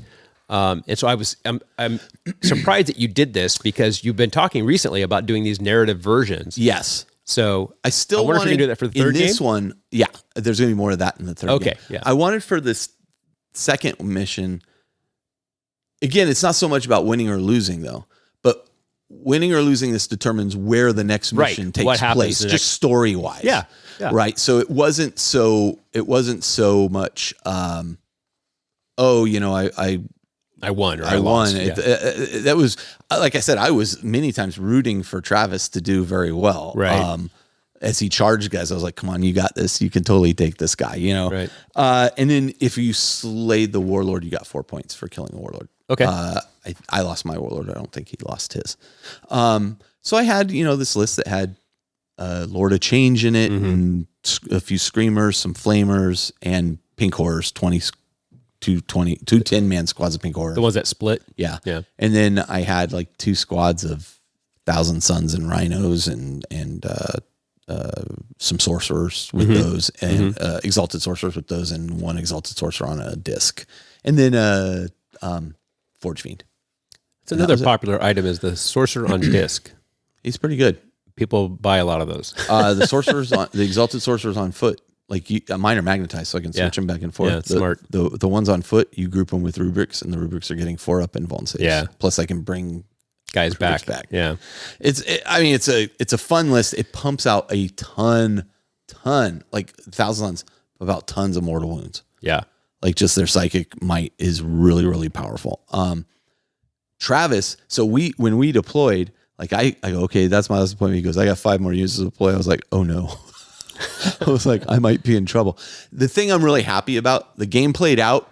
I got a strong early lead. Like I got on the objective. We didn't even score points until the 3rd round. Okay. Like I got 5 points in the 3rd round for finally being on the objective at the start of my command phase. Right. But then as it continued, I got like pushed off, and then I was just like, I'd kind of spent my energy, and then he was starting to run roughshod over me. Right. He took down my warlord and then finally gained control of the thing. But by that point, it was just too late. And literally, the game was like 16-18 at the end of the game. Oh, nice. It was very, very close. Which is what you want. You want something, especially if you made it up on your own, you want it to be something that's super close. Yeah. That's great. And so the Pockwalker thing was not close. If you held the gate in the last round, like if you won the gate, you got 10 points. And so he got 10 points at the end. And that made it very, very close. Yeah. I almost held it off. But I was, like I said, I was rooting for him. And visually, like we kept looking at the table, going, man, this looks really cool. Every time I drifted over here, I was like, wow, this looks so good. It's incredible. Yeah. And so fantastic game. I'm really glad the mission came out pretty balanced. Yeah. Now, did you work with him in creating the mission? Did you bounce it back and forth? I've been creating all these. You just made it up. Okay. Next time I'll let him create the missions. It's interesting because both of you have a lot of experience as stuff, DMs. Yeah. And so it would be interesting to have you guys brainstorming a mission, because I think that if the two of you put your heads together, maybe there's the risk of it being like way over too much. But I think you guys could come up with some really cool speaking of too much, the other thing is, because we were fighting on this demon world, of course I have this table that we rolled on each round. Of course. That would lava have, and stuff. Yeah, you would like you were Zinch was like watching the battle. Oh. And so the first round we got I think reality quakes. All units within 6 inches of the gate will suffer a D3 mortal wounds. So if you wanted to get on that gate, like, but fortunately that one had no effect. Like neither of us was able to get on the gate the first round. And then, but that's hanging out there. So. You knew it was there, and it could happen, right? During your turn. So this was rolled at once, and it affected all players for the whole round. Right. Then there was a temporal stutter, and like units couldn't advance that round. Because of the time. The time thing was all whacked out. And then we got a fractured time one where units were not able to advance or fall back in that turn, but you got a +1 inch on your charge. As time like is surging and collapsing chaotically. And then the last one was Zeech laughs. And this one sped the game up. You re-rolled all hits of 1 and all wound rolls of 1 for the round. Oh, wow. Yeah. And so like I did as much damage as I could, and then he just came back and just walloped you. Yeah, it was super fun. Like genuinely one of the most fun games I've ever played of Warhammer. Yeah, that's awesome. And visually stunning. I kept looking at the table, Adan, and I kept going, if you go to a tournament and you see a tournament table and then you see something like this, like there's no sale. Like there's no sale needed. Yeah, but you know what? It's a different game. It completely. Yeah. Completely. There are two games being played. Two different games with the same rule set. Yeah. Yes. So it's the Doug Johnson argument. Oh yeah. No, I mean, for sure. Again, and one's not inherently wrong or right. Correct. Neither one. Correct. It's just different. It's interesting. People would say, can I like play this army with this army? I'm like, well, if you go to an event, no. But if you and your friends want to do that, do whatever you want. We're not going to come to your house and take it away from you. Do what you want. It's your game. The game is not. Wait till you see what Tom and I are cooking up. Oh, for like the end of year big apocalypse game. Oh, that's awesome. It's going to be Necrons versus Chaos. Nice. People who don't own Necrons or Chaos, they can come and watch. No, they can come play. Like we got enough stuff that we're like, oh, you take these. And you take these and you take that, Oh, so you get to play Necrons. Oh. Or Chaos, yeah. That's cool. Because we've got enough Necrons and players of Necrons, and we've got plenty of Chaos players. I could probably do it on my own. Very cool. And it is going to be, and then the stuff we are putting on top of it is so goofy. We're not telling anybody. No, don't tell anybody. It's even better if you don't. It's going to be fun. All right. What did you do yesterday? Yes. So yesterday, we're an hour and 20 minutes into recording. Welcome back, Adan. Nah, keep going. So we played. It was a really fun game. We did a team game. It was. And did I write up too much? Did you look at what I wrote? No. Oh, okay. I don't because I just want to hear it. Okay. So it was Lars and me. Yeah. And we were playing against Jim and Ed. Yeah. And they were both orcs. They're both orc players. And so the story was that Belial and the Dark Angels were on an AdMech supply ship getting retooled and resupplied. And the Magus comes to Belial and says, hey, on the 4th planet, there's a bunch of orcs. They're invading the planet. And Belial's like, yeah, whatever. I mean, what kind of orcs? He said, well, that's the thing. There's like feral orcs and there's like mechanized orcs. And it's like a lot of orcs. And Belial's like, yeah, okay, send some of your robots down and we'll come check it out. And the Magus is like, they're not robots. And Belial ignores him. And so so my army, so we were each playing 1,000 points, 2,000 per on each side. Yeah. And so my 1,000-point list is 2 units of 4 Castellans with their data smiths. Oh, right. And then a unit, and I could have run it as 2 3-man units, but I didn't.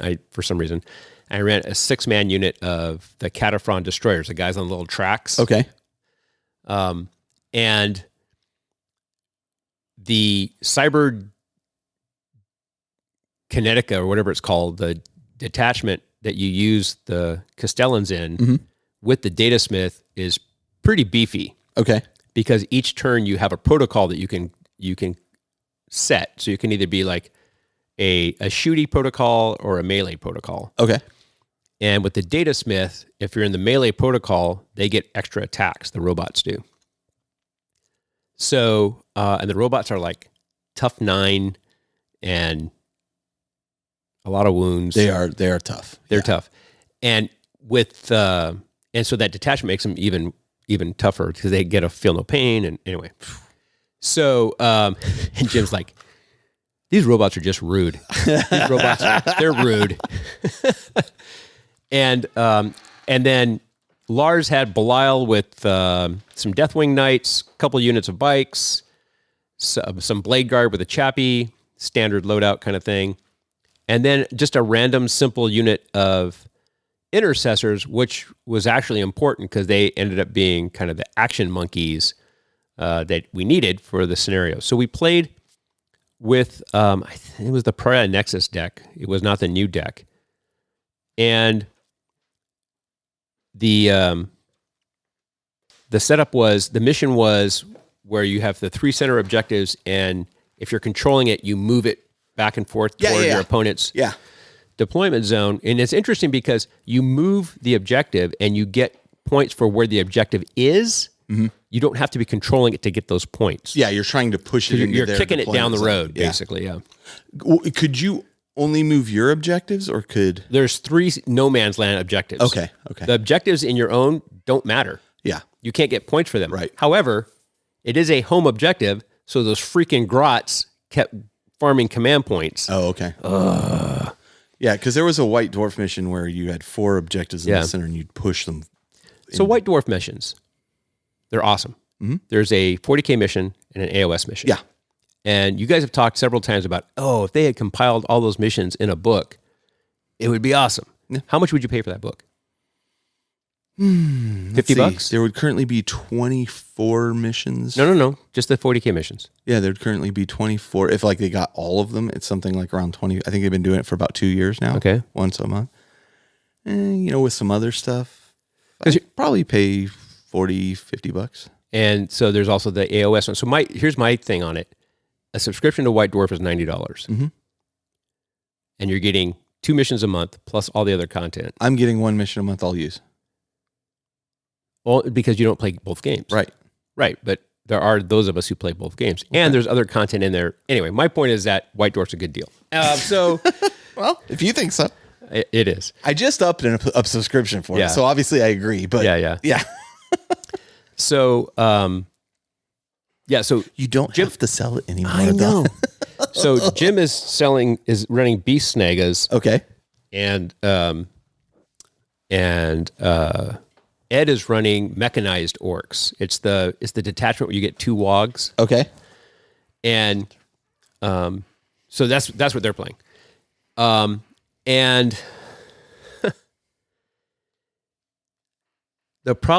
one of the problems I have with the mission decks is it's too susceptible to dead draws. Mm-hmm. And so we were doing well with the mission, with the objectives things and how we were playing. I thought it was going well, but we kept drawing cards we couldn't use. Yeah. And they kept drawing cards they could use. Yeah. So by the end of the 3rd turn, I think the score was like 25-2. Yeah, the drunk commander stuff can make it a bit swingy. Yeah, it was super swingy. And I find that a lot of times and I get that there's things you can do to offset this, like you can build lists certain ways and whatnot.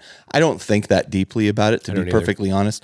And so I know I penalize myself, but when I get into games sometimes, especially games that are playing using the decks, I find a lot of times I'm like drawing missions or drawing cards. I'm like, I'm never going to be able to get this. I can't get this. So don't get me wrong. I like the deck. I like do too. I like the fact that it gives you a chance to really do a quick game. And you can sell a card off, you know. So. But the other thing that I've never tried before, and I guess I should try it, is you can actually take fixed cards. You can, yeah. And I've never taken the time to do that. I haven't either, and it would be interesting to do it. And I think you could do it in such a way that you build a list that supports those fixed cards. Exactly right. And you go from it's there. Exactly right. Going back to the game, we were at a point where, so the Dark Angels don't show up till turn 3 because Belial's hanging out with his buddies in the barge and they're not showing up. So they show up on turn 3. Lars makes 3 boxcar charges. Oh my God. In a row. Oh my God. In a row. So one boxcar charge, one 12-inch charge can literally change a game. So 3 is... So I fell back from the Beast Snaga boss guy and his unit Yeah. They were trying to chomp through the robots, and we were punching back and forth. I fell back so that he could shoot at them with all of the bikes with the plasma.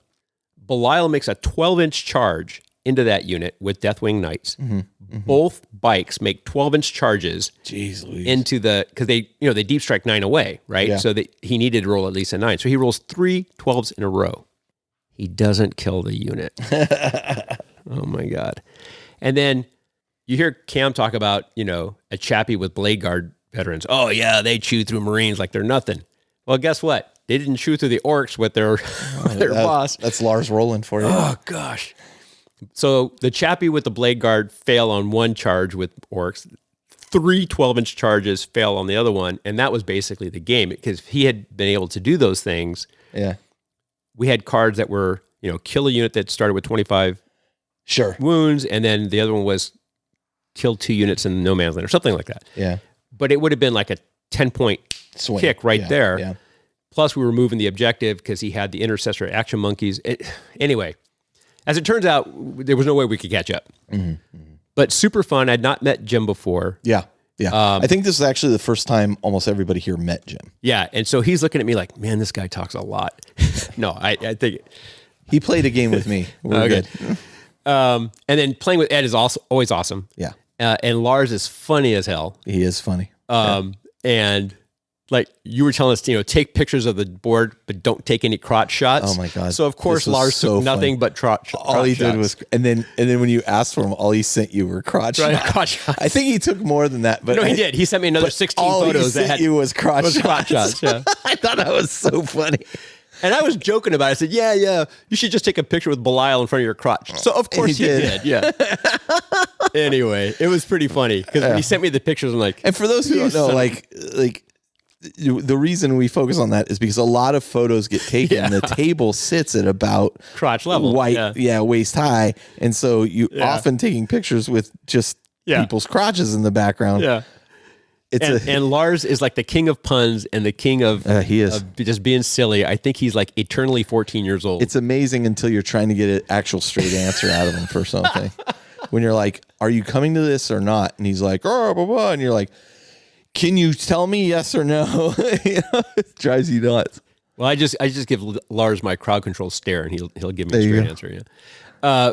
But yeah, so we had a blast. Good. It was a lot of fun. I figured you would with that group. Yeah, we got to the end and he made the 3 charges and we were like, oh my God, And then nothing. And then it was all right. It was awesome. All right. Any other games yesterday that you played? Did you just play that one? I just played that one, yeah. Me too. I could only do one. Yeah. It was a long one. All right, let's do this. Speaking of long ones, we're an hour and a half into this show. We haven't even taken a break. Let's take a short break. We'll come back, and then we'll actually start talking about some of the topics of the show. We have topics? Yeah, we do. We'll be right back to talk about it.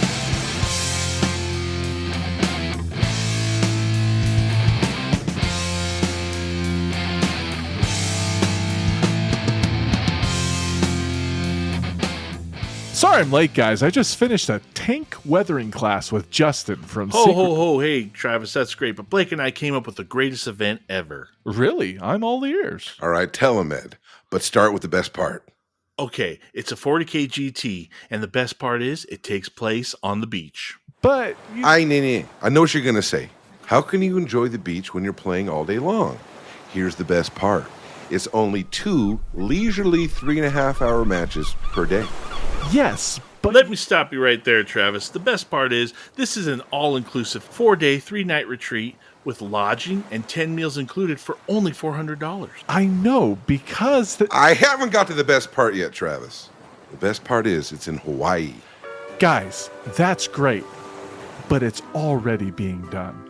Really? Yes.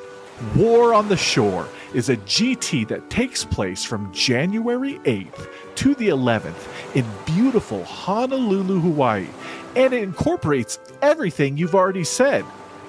But you want to know what the best part is? What? It's for charity. For more information, head to tablewarcharities.org/events and aloha.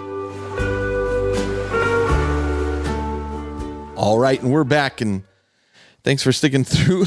Yeah, sorry about an hour that. and a half. You know what? The interesting thing is, like, that is one of our most popular segments. Yeah. Like every time I talk about shortening it, people are like, no. I'm like, all right. Somebody made and I haven't been around for a while, so somebody made a joke about it and recently and said something. I can't remember what the joke was. And then I said, oh, well, we'd have to pay. Oh, somebody had done like a hobby progress thing and they were like, oh, they should pay you royalties. I'm like, I'd have to pay them to the D6 generation. Yeah. And because the thing I liked about that show, the primary thing I liked about their show when it was still on was hearing their progress on getting things painted or built. They built a Wild West town and this is what happened last week. And so I enjoyed hearing how they were struggling through it or succeeding with it. And they talked a lot about process too, which was interesting. Yeah. So, okay. So, this segment is really about documenting your games. It's, I titled the topic, The End is Just the Beginning, which is, I played a game yesterday. I'm going to, we preliminary created some storyline around it. I have a form that I have Travis fill out. I fill it out and then I kind of document the game and what happened. We include our lists so everybody can see what we played. We include photos from the event. And then much like, White Dwarf battle reports, we talk about what went wrong, our perspectives on what went wrong and right during that time. Right. And what I'm also trying to do is then follow that up typically with like an interview with the person that we can release on Patreon to talk about how did that affect you. I'm trying to convince Shell to join me for a short discussion about our game, but we'll see. She doesn't like to get on mic much. So why do this? Like, what's the point? You keep a journal. You want to talk about that journal you accidentally left here that I was reading through? Talk about your diary I was reading through. You're reading my diary. Yeah, so I have a book. I mean, people call it the Book of Grudges, but I'm not a dwarf guy. But it's a book where I keep track of the games that I play. I have one for 40K and I have one for AOS. And what I do is I take pictures during the game and I print one out just on my inkjet printer. Is it the picture you print out? Is it like, this is the best picture I took? Or is it? Yeah, it's the one that I find is the most interesting or it reminds, it's the most memorable for me in terms of the event. Cause it's a book for me. Right. Yeah. And then what I do is I have, at the end of the game, I have my opponent write in the book and you can write whatever you want. Right. You put your name and what your army was. Kind of like signing a yearbook in a way. Right. But just kind of some people will write something about, I really like the fact, I really hated the fact that you made 3 12-inch charges or whatever the case may be. Or sometimes, like Lars, you can't repeat it. Yeah. So you can't repeat it. So I started doing that and I've been doing it for years now. And it's so great to be able to look back over all the different missions. And like when Endgame closed, we did a big final apocalypse battle and I took pictures of that. And then everybody who was there signed the book. Yeah, I think that's really cool. As I was looking, and the reason I was looking through, I wasn't really reading through Adan's diary. A couple people left things here. Right. And we were like, whose book is this? And I go, I bet this is Adan's. And then as I like flipped through it, I'm like, this is definitely Adan's. And I noticed, there's an area where he has the person write something about the game. And I was like, what a nice touch. Yeah, it's really nice. And you probably find yourself looking at that thing occasionally and just going back. For sure. Yeah. So I think that the approach I have taken is the campaign blog. What I'm trying to do is create kind of an environment where all the games are taking part in the same sector or section or whatever you want to call it. In this case, I've chosen the sector, the Coronis Expanse. And so we can pick like, here's the planet you're fighting on. Here's our objective. Okay. And I have found that those games, especially where we're discussing ahead of time, like here's what is going on. Here's why we are here. Like suddenly it feels very different. And the discussion I had with Travis made it feel very different for him. The discussion I had with Aaron said it didn't really influence, or he didn't think about it much in advance, but it did have an impact afterwards to him where he had been thinking about naming characters and creating this, and it pushed him in that direction. Now he's done it and he's like, now I want to expand on that. Right. So I think that, and I'm going to use the last game I played as an example, and then you feel free to pitch in with whatever you want there. But the last game I played, I said during the overview, that it was one of the most entertaining games of 40K I have played. And I've played a lot of games of 40K by this point. I think you've played a lot more. But there are a few games that always stand out in my mind. Right. I played a game many, many years ago at the old house in the boiler room against Josh. And we've talked about this before, where he was playing salamanders. I was playing Tyranids. Right. He was able to down my winged hive tyrant. I had in response to that, I had a Malloc come up underneath, out of the ground, devour his whole squad. And it's moments like that I was like, that was a great game. You remember that? Yeah. And we share that. And so what I'm trying to do is capture kind of those highs and lows of those games, so I can revisit them and I can share them with other people, and the people who partook in them can also go look at them. Right. Yeah. We did a crusade thing at the shop for the staff, and I did a thing where I had my army, Astro Militarum army, and I wrote a little story, and the story went through the course of all the games. And so it would be a little narrative about this lieutenant who was pissed off that didn't get included in the first deployment. Right. And then it was the story of Lieutenant Traxaman and this army, and every game that happened, I added to the story. Yeah. You know, they came across his Death Guard or whatever the case may be. And I had to come up with, well, why would they be fighting against Black Templars? They're Sure. And so it kind of forced me into that thing. And now I look back and I compiled it all into one long story and kind of wrote some connecting bits. Right. And you're right. You look back on it and you're like, oh, wow, yeah, I remember this. And would I have remembered that Black Templar game if I hadn't done that? Maybe not. Maybe not. Or you play so many games, like some of these interesting or cool events or moments. Right. I feel like if you don't capture them, and I'm not saying we have to capture every single thing we do, but I feel like if you don't capture them, you risk losing some of them. Right. Some of them I would rather forget. Sure. I wish I had captured some of these games I did with Doug. Yeah. In this way. Yep. I would go back to those frequently. Yep. What I have done for myself is whenever I always take lots of pictures of game. Yep. And then I use Google Photos. Yep. And then I create, for every game I played, I have a directory, and here's all the photos for that directory. Right. For that game. Right. I don't like the way there's nothing I can add to that. It's just photos. I think you can add a soundtrack to the folder. Okay. I think so. If you maybe, and then you watch it as a thing, but right. But I think that's just pictures. And, right. and nowadays, with everybody having a camera in their pocket at all times, unless you're at a Coldplay concert, oh God, filming a CEO. Oh my gosh. You know, my point being, like, we capture thousands of photos. Yeah. How often do we really go back and look at them? Right.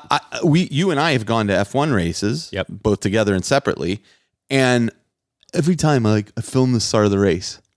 Yeah. How often do I actually go back and look at 10,000 other people? Yeah. I don't do it because I can just go to F1 TV and watch it. I can go watch F1 TV, and they have better cameras. I still kind of do it, and then occasionally I may go back and look at it. But a lot of times, like, I'll be filming something, I'm like, I'm never going to look at this again. I watched a woman, we went to Kyoto Palace, which is a teppanyaki steak place, and they film 10, 15 minutes of this guy cooking their steak. You are never going to watch that. Nobody, you are not going to show anybody that's interested in watching. So, although some people, I will say that there are people who will actually live stream that. Okay. Regardless. Yeah, I know. That's not what I'm talking about, though. But like the F1 stuff, sometimes I'll film it so I can send it to my wife and kids. Yes. So they can see, just say, oh yeah. But my point in saying all this is, we can capture 1,000 photos. But you need the context. But you need a context around them. Yeah. And putting them into a kind of documented thing will give not only players closure in a game, and maybe the game didn't go well, but they can write a story around that or tell it from their character's perspective. Part of what we do is we do both in-game perspective, right? In character perspective, right, and then out of the game perspective. Yeah, and so it's interesting because you were talking about Aaron talking about putting names on his guys. Yeah. And there's actually a website called realmofplastic.com. and it's a name generator. Yeah, they do name generators, and I use it all the time. I've never used that one, but I just do a search because you can just keep clicking until you find one that actually resonates with you. But it's really cool for like Crusade or for what you're doing with this, where you can actually put names on. Oh, you know what? There's a game from a long time ago, 18 years ago, whatever. My son Jake had a Dark Angel sergeant who survived an entire round of Tau shooting. Right. And so it was like, that guy gets a name. Right. Yeah. And I mean, and to that point, as you play games, if you're tracking them narratively, if you're doing that, like it can lead to, as you said, like, well, what's our next game going to be? Right. It's really interesting. Like there's this connection where it ceases. It's not just pushing models around the table. It becomes you're playing out a story, developing story that you're like, you asked about the points and this thing. I'm like, well, I want a definitive answer. Do we get through the gate or not? Right. Okay. Because it influences the next decision. Now it's not about did you win or lose, because that's irrelevant at this point. And I find myself not caring. Right. It's interesting, actually, in the latest issue of White Dwarf, I was reading the notes from the editor. Yeah. And he's talking about this very thing. And he said, you find yourself not caring if you won or lost. Right. Like, that's not the point. Did you win the story? Like, does the story develop? Mike and I used to play these 3-game arcs. Yep. This is where I got the idea from. Yeah. You. And the same thing. I can tell you a lot about what happened in those games. I can't tell you who won each one. Yeah. At all. And I don't care. And really our next game it's just picking the battlefield. Right. Yeah. Nobody, and Logan Grimnar gets to come back without a sled because the sled was destroyed. A sled got destroyed. So it's a great part of the story. Right. Yep. And it ushered in from one edition of the Space Wolves Codex to the next. So awesome. So that works well. But if you do this, you can determine kind of what happened with this character or what happened with this story. So it gives them some closure. Or or what was something that went wrong? What bad decision did you make? Right. Or what didn't happen? Did I fail 12 2-inch charge? 3-inch charges. Yeah. As I said, what do they do next? Did they survive? A lot of times it's nice, even if a unit is destroyed in the game, it's like, well, they were injured or they went come back to the battle barge. I always use that one. Ever since I read that in White Dwarf, right. I always use that. But like Logan Grimnar is a good example. Like he was destroyed in the game. Okay, they take him away. He's got to recover. That's why he didn't get played in this game. Right. And his sled's destroyed, which is fine because he doesn't use the sled. Doesn't have forward. it anymore. Right. And so I feel like they're not just. This is the point I added to the notes was they're not just editorializing your game and tracking your game. They are, yes, and so you can go and look at it and share it with others. But it's also a springboard into what's the next game you're going to play. The next game I like the way because in the note you say they're not just epilogues, they're springboards. Right. And I like that. Yeah, exactly right. And you can actually, especially if you're playing, whether you're playing fixed lists or changing lists, if you're playing the same army, you basically are creating your own lore for this army across time. And it doesn't matter whether you're playing competitive games or narrative games or team games. You can continue to build on the lore for your army, which is super cool. And it's exactly that point. Like Aaron was talking about what he was going to bring in his list. He's like, maybe I can bring the Nightbringer. I'm like, in a 1,000-point list, Aaron? I go, that's a real jerk move, And he goes, well, I'll be playing in a team game.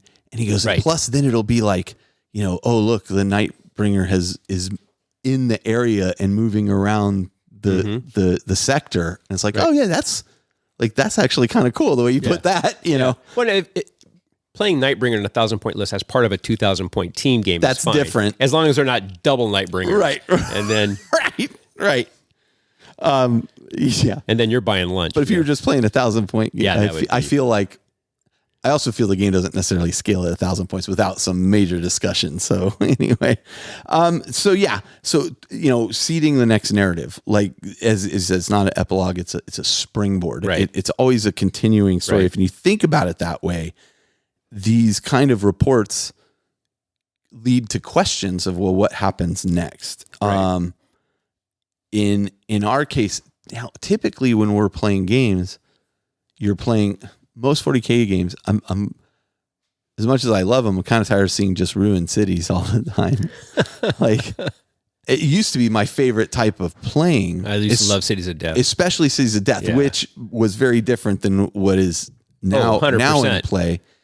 And I still think that adds value. But like, I love the idea of playing. You're fighting over areas that are, centers of commerce, or you're fighting on a demon world or whatever. But what are the effects on or that a spaceport or spaceport? What are the effects? What are the ongoing effects of losing that spaceport? To your spaceport idea or your spaceport execution of an idea, I have an idea for a type of board I want to build. I'm not going to mention it now because number one, you'll do it before I do. But number two, it's going to require some thought and work on and I'm already researching now that I can 3D print a lot of stuff. Yeah, it's probably going to be much easier. You can add to your farm you got over here on the side. Yeah, but I have ideas for different areas I want to see battles take place in. Yeah, and that's what I think I was so excited about this game I played yesterday. Was like, it was the first time I've used this mat, and I've owned it for years. Like, I have some of those, I don't know if you remember those pipe relays that they had. Yeah. Well, some of them had a junction that had these little like melt-a-bomb things you could take out and put back in. Oh, did they? Yeah. And so sometimes I'll set that up, and that's the objective. And you're trying to take the melt-a-bombs to your, back to your ship or whatever. Right. Yeah. Right. Something like that. Making it. Yeah. But so yeah, I mean, maybe I'm belaboring the point, but like, finishing the game can then lead to the next game. We can leave it there, I guess. I mean, I think Crusade doesn't, you mentioned in notes, Crusade doesn't really capture this. It doesn't. It doesn't. So Crusade's actually, it's pretty good. I think I disagree with you on a lot of your Crusade stuff. That's fine. I don't want to get there, but because the first 40 pages of the book is a narrative framework. You can decide to use it or not. I am also open to saying Crusade tells you Crusade tells you up front in the book, decide how long it's going to be. There's a beginning, middle, and end, and tells you how to do that. So it has a lot of that stuff built in, and you can decide how much of it you want to use. I think that's fair. I mean, if you look at a typical Crusade list and a typical Necromunda list or a typical Mordheim list, the number of units versus gangers versus warband, it's about the same number of pieces, units, or you're tracking every unit in all of those systems. They advance in all of those systems. No, I get it. And so they're not that much different. And so, for example, you can decide to only advance your characters and have your kind of support units be more like Necromunda, where they can just get better at what they do rather than getting specific upgrades. That's a whole different discussion. I was yelling at my dashboard listening to those episodes. But my point here is that Crusade does give you a springboard to documenting your story, because now your captain has a battle scar and he can't move as fast because his augmented leg has been broken, and so he can't move as fast. Or certainly can be full of ideas. Right. And so it can basically give you a framework. And that's what I did when I was documenting that Crusade I was talking about before, is that I used the advances or battle scars, and for me it was a lot of battle scars, to basically help tell the story. And so it was like, oh, this happened. So that could change the story like this. I'm not bashing on Crusade. I just, for some reason, it does not. I wasn't even bashing on it then. I just don't think it scratches the exact itch I was looking for. There you go. Okay. It is absolutely a way to play. It is a way to play. There is nothing wrong with it. I've played a couple Crusade games. It's never really stuck with the people I've been trying to do it with. But it certainly has some great concepts and ideas in it. Well, it's just like you do Necromunda in a weekend. Yeah. You can do the exact same thing with Crusade. Well, and that's what the grand narrative is. I would argue a Necromunda game takes a lot less than a 40K game in time to play. Yes. Time played on the table. Yes. Yeah. Yes. And so that advances it. I liked what they did at the Maelstrom Mixer, which is sort of Crusade-y. Right. Like after the first day, everybody got like a little improvement. Right. And you decided where you wanted to put it. Perfect. Right. You know, I get it. Like, again, Crusade is Games Workshop's narrative approach.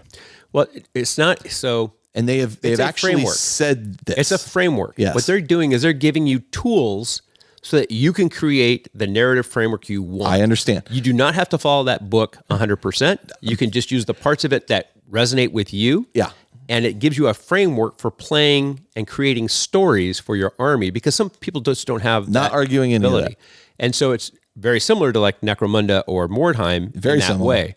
And so, yes, the games take longer to play, but the concept in terms of advancement and experience and story It's all very similar. is the same. Like if you played Necromunda or Mordheim, like you'll get the same It's Crusade, yeah. feel from that. Yeah. Like I got just it. like those two games in Crusade, you have people who will min-max and abuse the loopholes. Correct. And so you just like in those games, you can get runaways. Yeah. Yeah. Yeah. I mean, but if you take the framework and have the discussion ahead of time and decide, hey, this is how we're using this framework completely agree.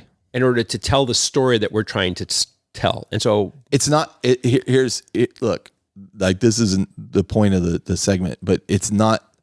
It's an idea. There's tons of ideas out there. I went to it for ideas for games that I ran. and what I'm saying is that you can use it within this framework that you're talking about. Because that's kind of how I did the Traximan saga.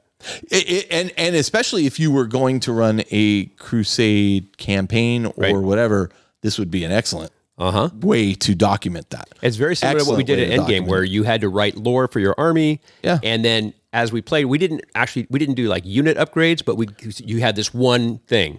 But if I were going to do that, like, yeah, it would be interesting to require you have to update this so that everybody sees what your upgrades were. Right.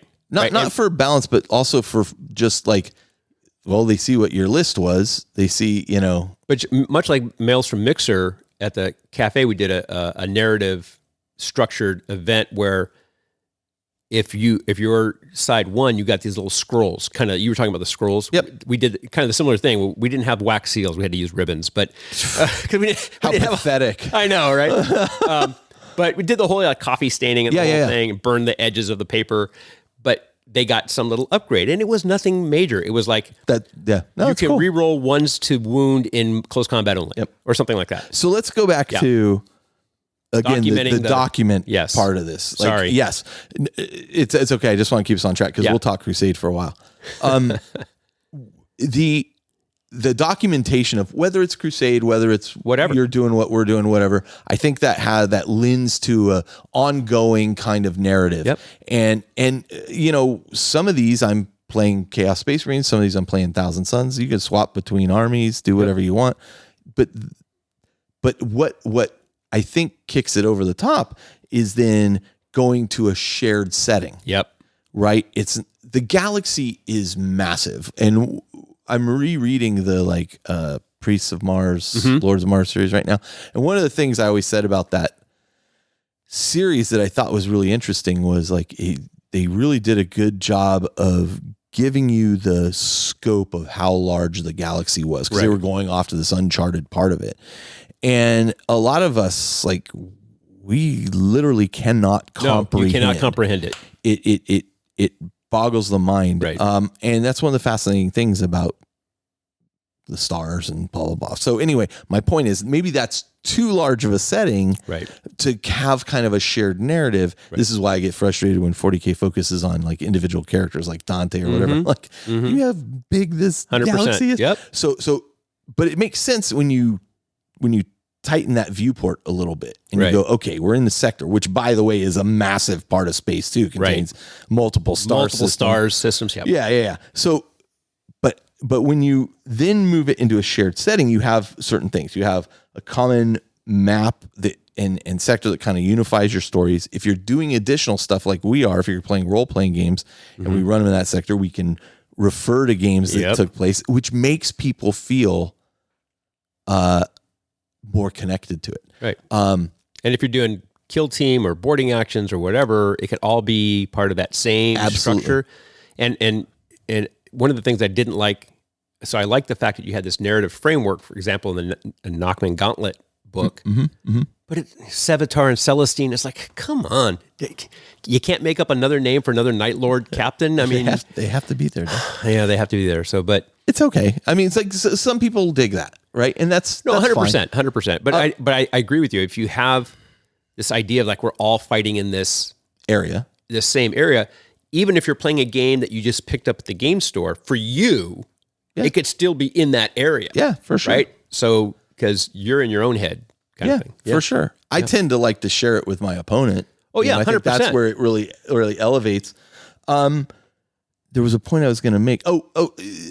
Talking about feeling that connection. Right. So I've run role-playing games like Call of Cthulhu, and I've run them where they take place like in San Francisco, or locally, right? And all of a sudden, like people know, oh yeah, this is what you're talking about. So so running, dropping in a tidbit in a Rogue Trader game we're playing about. Oh, did you hear about this Rogue Trader's vessel that was destroyed, and some chaos thing, and all of a sudden it's like, oh yeah, you're talking about the game we played. So that kind of thing kind of offers like a layered storytelling, just like you were talking about with Kill Team and boarding actions or whatnot. Like all these things can take part.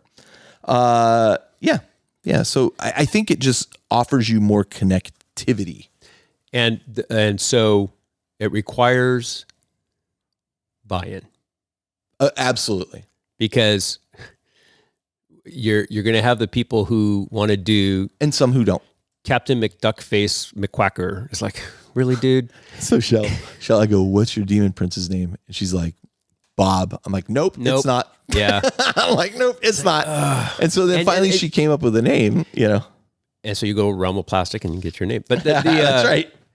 But and sometimes if you're playing in a larger, like anybody can come kind of situation, you're going to always get that.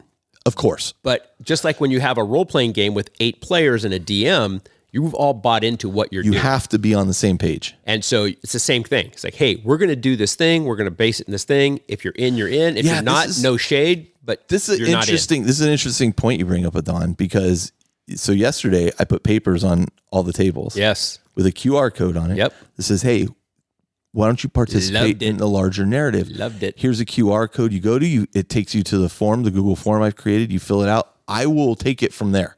Like, just give me kind of if you want to add more, we can talk later or whatever. Not everybody's going to be into that. No. Not everybody's going to be into that. And I got to be okay with that too. Yes. And say, okay, maybe this game isn't going to take part in this. But here's the other piece of that. And you said earlier on, it was funny that I put all the paper on all the table and I was like, oh yeah, there's this form. There was? I'm like, you had to literally move it off the table. Like, well, see, you didn't, but yeah. I didn't because it had already been moved. Yeah. But you had said earlier today, and I know we've been here a long time, so you may have forgotten. It's a long show. I know.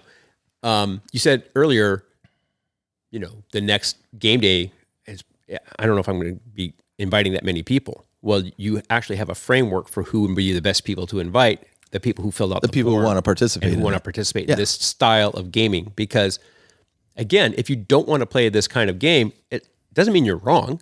It's just absolutely a different way to play, right? It's just like role-playing games. There are people who will... Or maybe you take the people who don't want to participate and you're like, well, you guys can go play on these tables. Yeah. We're going to do this thing over here. Right. But just like in when you're playing an RPG, like I did some of the Pathfinder... you play in a game store and it's licensed kind of... the Pathfinder Society. The Pathfinder Society. You go to a table, right? And you meet a bunch of strangers. And you're playing Pathfinder. Some of the people will, from the time they put their butt in the chair to the time they're done, they're in character. You cannot talk to them about anything that's not in the game because they will only respond in character. Can I tell you how much And then they're... as stupid as it sounds, I respect that. Like that is... No, right. I can't do it. I can't do it either. Hard to do. Right. It's impressive. Yeah. And then you have people who don't really want to talk and they're min-maxing their character They just want to sheet, fight on this table. and they want to have their stats be the optimal it can be. Yeah. They pick the race and class specifically because it maximizes all of their stuff. Yes. They've bought the obscure book that was only available for 17 weeks. Right. That gives them that one piece of kit that they want to, and then you have people who are somewhere else in the spectrum where they'll role play some of the stuff where they're actually like make a voice or whatever, and that's okay. Yeah. Right. But if you're going to be doing something long term, if you're going to do a campaign, right, in a role playing game. Right. You better all be on the same page. Exactly right. Or be understanding that everybody's here for a different reason, but Right. it really does detract from. It does, because the min-maxer with the role player, They don't mix very well. It doesn't make for a good long-term thing. No. It's fine for a one-off on a game night. Sure. But it's not for a long-term thing. It's the same thing with this. I agree with you 100%. It's the same thing with this. If you have people who... Because this leans closer towards role playing. Yes. Right? 100%. Yeah. So if you have somebody who's doing, Bodie McBokeface is the name of their captain, Lars. I may not invite that person come to my narrative structured event. Correct. And no shade on them. I'll play but against it's not a good fit for this. It's not good for what we're doing here. Right. That's not to say we don't do other things. Right. Yeah. I mean, the thing I'm talking about end of year will look cool on the table and be cool. Yeah. But it's going to also be silly. Yeah. So it won't be like something we can necessarily capture, Right. So yeah, no, that's a really, really interesting point you make, Adan. And, I'm here for it. I did say, I would probably invite fewer people. Some of that was, as I'm thinking about it retroactively now, that kind of feeds into it a little bit. Not that anybody here wasn't, But it's also logistics. It's also just having a lot of people. Yeah, it's logistics. Is a lot. Like I ended up, I cleaned everything up yesterday. It took a while. Yeah, sorry, I had to leave. No. This is no shade on anybody. Like I actually told people, leave it here. I'll take care of it. Right. Because actually I wanted to reorganize a bunch of stuff in the garage and get it all set up. But as I was cleaning it all up, I'm like, this is a lot of effort. It's the same thing with my July 4th thing, my 4th of July thing. Yeah. Everybody left, and I'm looking at the room going, oh no, man. What happened? Yeah. And we've got our anniversary party coming up in 2 weeks. So we got to get the place shape before that. You know? So, and it's just talking about mixing different people. I mean, that's a case where you have people from work, people from neighborhood, friends that are gamers, friends that aren't gamers, all in the same spot. If you're not all on the same page, well, it was like your birthday party. It's exactly like that. Yeah. So what kind of things do I collect in this form to capture here? What was like kind of your warlord's greatest moments, or what are the standout? What I ask, I think, is 2 or 3 of standout things that happened in the game. Give me kind of an in character description of why your warlord's here, or why your force is here. And when you read mine, you'll realize I wrote way too much. It's fine. Why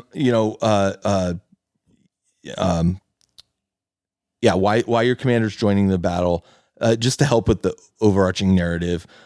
Give me the list that you used. Right. And then what I can do from that, when you get both of those things or all those things together, I can develop a story from your warlord's perspective, or unless somebody wanted to write it themselves. Here's why I'm here. Here's what's about to happen. And then to the right or left of that is the other warlord. Here's what's here and here's what's about to happen. Here's our lists. Here's pictures of the game. Here's the outcome of the game. Okay. What stood out for you? Like, what did you take away from it? That I stole from obviously the White Dwarf battle reports. Cause I always find that to be the most fascinating. Yeah. The 2 things I find the most fascinating, not always just pictures of models, but pictures of the people playing. Right. Yeah. You've said that. Yeah. And what were your takeaways in the game? What went wrong? What went right? Yeah. White Dwarf's been writing battle reports for decades, and so why not take the stuff that you like from what they're already doing? Yeah. And this isn't meant to be so much a battle report as I said, like a log of what happened, what transpired. It's a framework for your larger story. Yeah, exactly. I think that what I have on the form, I mean, I'll probably refine it a little bit, because I think what I asked for on the form on a mobile device is probably too much to write. I went home and did it on my iPad. Yeah. I think that's probably the smarter move. So I'll figure out a way to streamline that a little bit, but I am looking forward to, and then, I've created like a little graphic on the thing. So you see like who were the players in the game and what were the armies they were fighting. Yeah. Right. And then, okay, you can go pick through the ones that you're interested in. Right. And again, I said this earlier, but just reiterating, you can kind of tell from what people submit, how much are people into this or not. Yeah. And the people who choose not to submit are self-selecting. Yeah. Which is fine. Again, yeah. That's totally fine. And I think that's the way I present it here is if you're interested in participating. Yeah. I think I even said that on the forum. Like, you don't have to if you're interested. Yes. I want to log your game for you so you can remember Right. this. And that was one of the things I appreciated is that you weren't asking for a lot of work from the individual people. I'll do it. Right. And that makes it more accessible. Right. Right. And If it I does don't have take a lot of work to do, if I can copy and paste my list, which is what you suggested, if I can copy and paste my list, make up a name for my warlord, and here's something. And just tell me why you're here. Right. I'll take it from there. Here's something that I thought was really cool. All 4 players at the table Yeah. had a name Yeah. for their warlord already. Yeah. Yeah. That's cool. Yeah, I mean, Lars cheated. It was Belial, but It's still a name. it's still a name. Yeah. But both Jim and Ed, they had names for their guys. Yeah.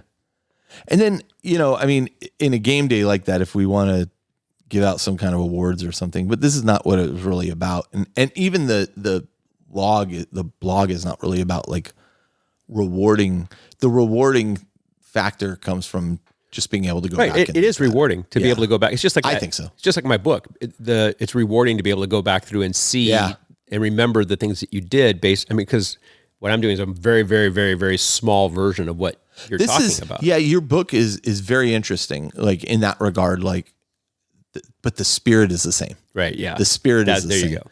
And something for awards, you're going to want that for something that's bigger, like one of the Gothamist Game Group, big events where you can. You have these things that happen, and the award can be something as simple as something you print out. Yeah. On a piece of paper. Yeah, for sure. We used to do that mini of the month paint, or now 3D print. Yeah, right. Oh yes. We used to do a mini of the month paint competition. So we give out a mini of the month the first Saturday of the month, and then the last Saturday of the month you bring it in painted. Yeah. And we put them all in the case, and the people vote on them during the day. And then I just had certificates, and I'd put your name on a certificate, and we take a picture of your model with the certificate. That's cool. And it's something. Yeah, people loved it. Right? Okay, so let's talk about, because I want to kind of wrap this up. Yes. Let's talk about where you can host this kind of thing. Okay. For me, I mean, we have the website for the independent characters, and so that's where we're hosting it. You could do archives or threads in Discord, and track them all there. One of the interesting things, the San Jose group, the Fault Line Gaming group, one of the things they do that's really interesting is you set up to, like, they'll post the date for the day, right? For the day that everybody's going to come. It's always Thursday. So they're like, oh, this gaming day. And then you post in there, you give a thumbs up in there if you're going to attend. And then everybody in there tries to figure out who they're playing. Okay, yeah, I'm looking to play this. Oh yeah, I'll play you. Okay, cool. Then after that date passes, they move that thread, that chat down to an archived chat area, because nobody's going to really go back in there and talk about it. But it'd be nice to go back and find, okay, who did I play that day? Right. Or, what did I, but if you're doing this, you could then just archive your story or whatnot. And it could be something just super simple, like a Google Doc folder. Absolutely. A shared Google Doc folder. Yeah. Absolutely. I mean, I love the stuff you have in here, like WordPress and things like that. Yeah. Yeah. But that costs a little bit of money. Well, they have free WordPress. Sure. Yeah. Lords of Heroes was on a free WordPress. With advertisements all over it. Yeah. I mean, for what I'm doing and all the pictures and stuff, I have to pay for some hosting and that kind of thing. But speaking of pictures, I mean, like I said, in Google Drive, I share all my, I put all my photos in there. Right. You could also just do, as you said, a shared Google Doc or environment, and then in there put a link to the shared photos. You know, so there's tons of ways that you can store this stuff or present it or share it amongst your friends. Right. And really, for the most part, like, yes, I'm doing this, and so people in the show can go see the games we're playing, but I'm really doing this. The reason I don't mind doing it is for me, for you and your and our friends. Yeah. Yeah. And so, I mean, that's why I think for me, it has more. And obviously, the other thing we list here is podcasts and audio logs and that kind of thing. Yeah. I do like the fact that I have these games play, and then given the time, we talk for 10 or 15 minutes to the players and go, well, what do we think of the game? And then make that available in some, way, shape, or form. For now, I'm going to keep that solely for the Discord, or excuse me, for the Patreon. But like having a discussion between the four of you guys on, how was your game and what did you think, and You know, I missed these stupid 12. You know, I made these 12-inch charges and they were impotent. You know, I mean, like those kinds of things are very interesting. Right. And then, you know, scrapbooks, like actually your journals, like a perfect example of that. When I saw that, I was like, oh, like I immediately saw it and I thought, oh, I really like the idea that the person you played added Writes something in there. Even if they just wrote, hey, like that was a great game. Yeah. I'll get you next time gadget or whatever they want to write. You know, I think that's a really, really cool thing. I go into some world building stuff here, but I don't think that's necessary to really discuss here at length. What I will say is I thought about creating my own sector. I went even to so far as to like start like doing digital stuff to make planets and this kind of thing. And I was like, man, you know, I remember when I ran the global campaign for the patron, we crowdsourced the writing of some of the planets. Like, and I gave everybody credit for, oh, this planet was made by this person. And here's the deal with that planet. And, you know, I organized the whole thing and I wrote some of the planets and everything. And I just thought, oh, I really don't want to go through that whole effort a lot of work. Again. It's a lot of work. And then I was like, wait a minute, I have all this RPG stuff for 40K sitting around. Why don't I just use a sector out of one of these? Well, even at the Grand Narrative, they use existing sectors. Yeah. The Palat system or the Knockman system. I just wanted one where like I had more role-playing detail to the stuff. Yeah. And so I chose the Rogue Trader one. It's a great idea. Hindsight. Now, this is the old Fantasy Flight Rogue Trader? Yeah. In hindsight, for reasons that will become apparent next episode, Imperium Maledictum is a pretty interesting game. It is a role-playing game by Cubicle 7 that takes place. And when I first came out, I was like, why do I need this? They came out, there was Wrath and Glory came out. We played the first edition of Wrath and Glory. I backed the Kickstarter, something fierce, and I hated it. Like it was terribly designed. Like the Commissar was out damaging the Space Marine, and I'm like, what is even happening here? It just, none of it made any sense. I think Cubicle 7 went and rewrote the game, basically. I've heard it's much, much better. Yes. I have not played the new version, but then they released like Imperium Maledictum, and I'm like, okay, whatever. If I need this, well, you know, I've got the Fantasy Flight stuff. I would just play that. I picked up a copy of the rule book for Imperium Maledictum. I had like a bunch of credit in my Amazon account. And I was like, you know what? Let me just take a look at this thing. I read through the book and I was like, I don't understand how this is supposed to be played. Like it seems like a framework. Like there's an interesting thing, and we'll talk about this next episode because next episode is going to focus on this. Because as I looked at it, I was like, I don't understand what they're going for here. I said, maybe I should get the starter set. And I was like, I don't really want to drop. I have so many role-playing games that I spend money on and never play. Right. And I was like, why don't I write Cubicle 7? And so I wrote them and I was like, hey, here's who I am. Here's my website. Would you guys send me the starter set? I want to review it. And they were like, we'll send you the starter set. We'll send you a book. We'll send you the GM screen. Here you go. Wow. Let us know how it goes. Wow. So they sent that over. I've read through the starter set and I'm like, I see what they're going for. It's do you want to play a Rogue Trader type game? You can use this rule set. Do you want to play an Inquisitor type game? You can use this rule set. Do you want to play only war? You can use this rule set. So it's kind of like Fate, where it has a structure that you can put a skin on top of. Kind of. Yeah. But it's actually, there's rules for all those things in it. Right. Like, oh, you want to run it like this? You want to run it like that? Right. But I wasn't sure what they were envisioning. Right. Like how it would be run. Now that I've seen like the intro scenario, I'm like, oh, I get it. And what I hate more than anything is that I really like it. I was so, anti, because I'm like, I have the Fantasy Flight stuff. I don't. And then I read through it, and what it reminded me of rules wise was the Warhammer Fantasy role play system that Cubicle 7 put out. Right. Cubicle 7 is a solid company. Like we played Warhammer Fantasy role play for a while using their system, and I really enjoyed it. You see the striking similarities here. Right. So anyway, not to get too off topic, that's what the next episode will be about. But My point here is I had resources available to me already that I could utilize, and man, did that shortcut like what I was trying to do. Right. Like immediately. And it felt more aged and tested. Right. You know, so I'm very happy with the decision I made. No, and I think having that kind of framework to work from and having something you can use as a springboard is great. Charlie Brasley, he writes for Goonhammer, but he's also a member of our community. Yeah. He also used to work for GW. He has a website called thebeardbunker.com, but he also now writes for Goonhammer. But he took the time to like consolidate, bring in all these narrative campaigns and narrative hooks into one place. And Very cool. Like his articles for Goonhammer, like Fury of the Beast, Fury of the Swarm, and he had actually a thing in there about how to run a weekend campaign for strangers. Yeah. That's the title of the article. Yeah. I should check that out.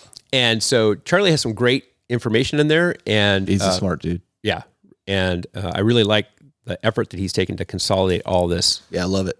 different stuff from different narrative styles of play. Very cool. Very cool. All right, look, I think we go ahead and wrap up here. You got any other points you want to throw out before we wrap up this section and then we get to a longer discussion about you and Games Workshop? No, I like your last line in there. I think you should use it because it's really good. Which line? The legend doesn't live in the rule book. It lives in the stories you choose to tell. Yeah, for sure. Yeah. I mean, you know, I'm really excited about going down this route. Yeah. And so far, the games I have logged and then the follow-up discussions with them have been very interesting. And, you know, Shell's not into role play so much. And so I don't know, she's not into role-playing games. I don't know if this will resonate as much with her. Probably not. Right. But I'll make her dip her toe in it and then see, you know. Well, I think if you look at give it a try and see. The board game you guys were playing yesterday. Yep. You're telling a story with that. Yeah. It's a similar idea. It's a bunch of dice rolling. Trust me, that's all dice rolling. All right, let's do this. Let's take a break. Okay. We'll come right back. And then I want to talk to you at length about Games Workshop and your adventure there and how you're back from your Death Watch tour. Awesome. So we'll be right back.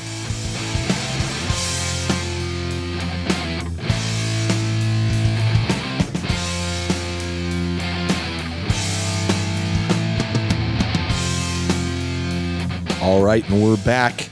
Final segment before we close the show. So, Adan, you're back. I'm back, baby. So you moved to Southern California to be closer to family. Correct. Then you picked up a job working at the Warhammer store and cafe down in Southern California. Yes. You know, it's not often, like so often you hear people either online or in person, oh, I used to work for GW and blah, blah, blah. You know, this sucks or that's great or whatever. Right. Justin used to work for Games Workshop. Yeah. He's regaled us with stories, but it was a different time and a different era. Yep. Different leadership, different corporate attitude. Yes. Yeah. So I was really curious to know kind of, now you let's talk briefly because you worked at the cafe for a while, but then you temporarily went and managed a store. Right. So, the shop opened there in, I want to say it was April of 2021. This is the cafe? The cafe. Okay. The Warhammer Store and Cafe, Los Angeles. Why, the largest Warhammer store on the West Coast. Yeah, what's different about the cafe as opposed to like a regular Games Workshop I go to in Los Gatos? So there are 3 cafes in the world. There's the Citadel in Texas, there's the cafe in Tokyo, and there's a cafe in LA. Okay. So they are the only shops outside of there's a large store in London. Yeah. That's kind of quasi cafe, but they don't. That's kind of in GW's backyard. Yeah, too. they don't really have, but they don't have an espresso bar. They don't serve coffee and pastries and stuff like that. Why would I go there? So just like the Citadel, which was, they got the fancy name because it was the only one at the time.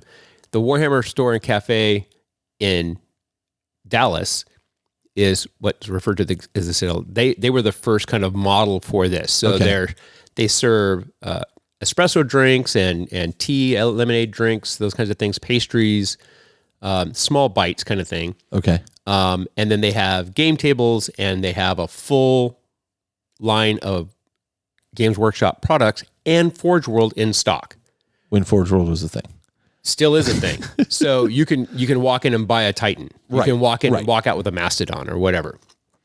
So that was the one for, it's kind of like the replacement for the old Battle Bunker. Right. On some level. Right. Because you could buy Forge World at the Battle Bunker. You could buy Forge World at the Battle Bunker. So this is kind of like a redo of that. So wait a minute. Is the Warhammer Store and Cafe in Southern California the equivalent of the Citadel? Yes. Oh, interesting. Yes. I guess I never really...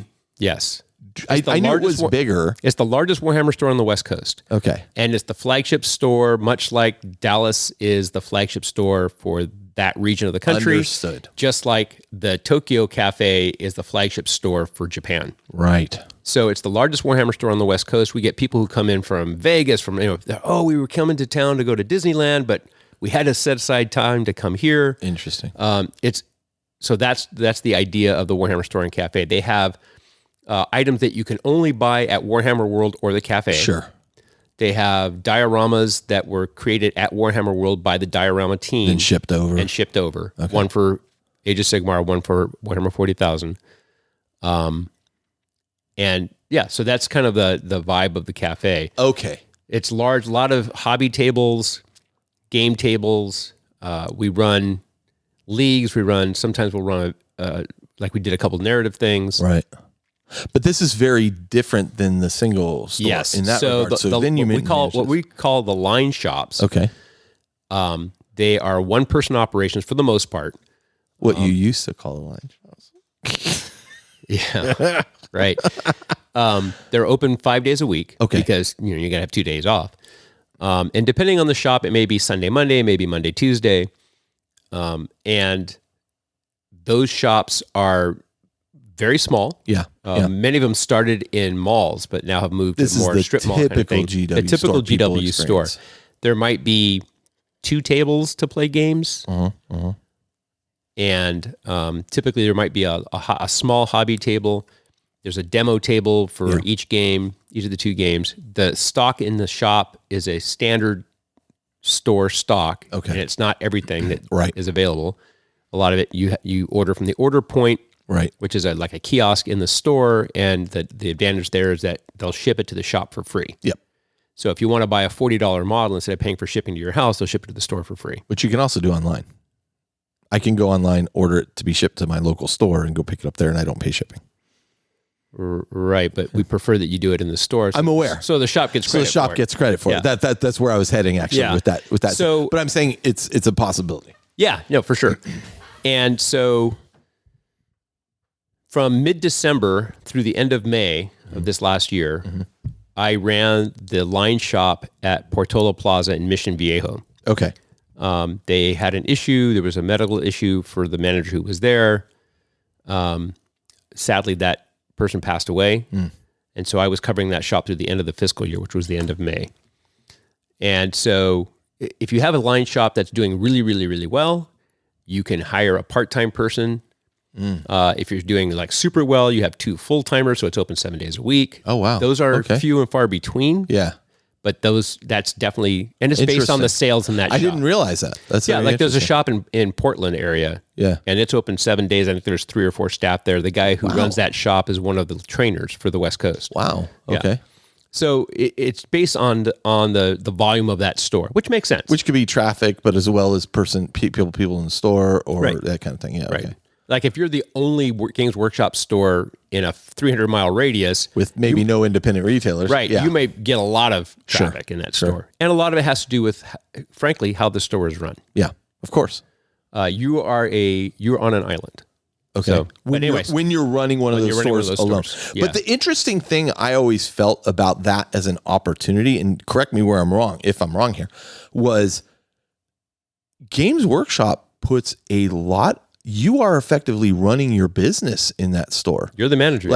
But I mean, listen, if I'm the manager at Macy's, I'm a manager at Macy's. Like, I'm not running my business in the sense that like I'm just running my department or whatever.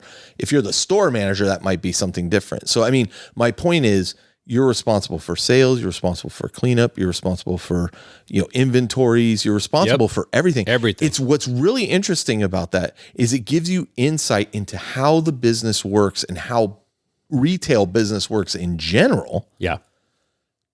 To the point where like, it's an interesting education. And I always thought like, wow, you get a lot of faith put in you as a man, as a absolutely person running one of these stores. It's Absolutely. actually fairly impressive. Yes, which can be good and bad. Of course, like anything, right? Yeah. If you have look, I do a lot of hiring, and if I hire somebody that's a bad fit, and this is why hiring is so hard. Like, Yeah.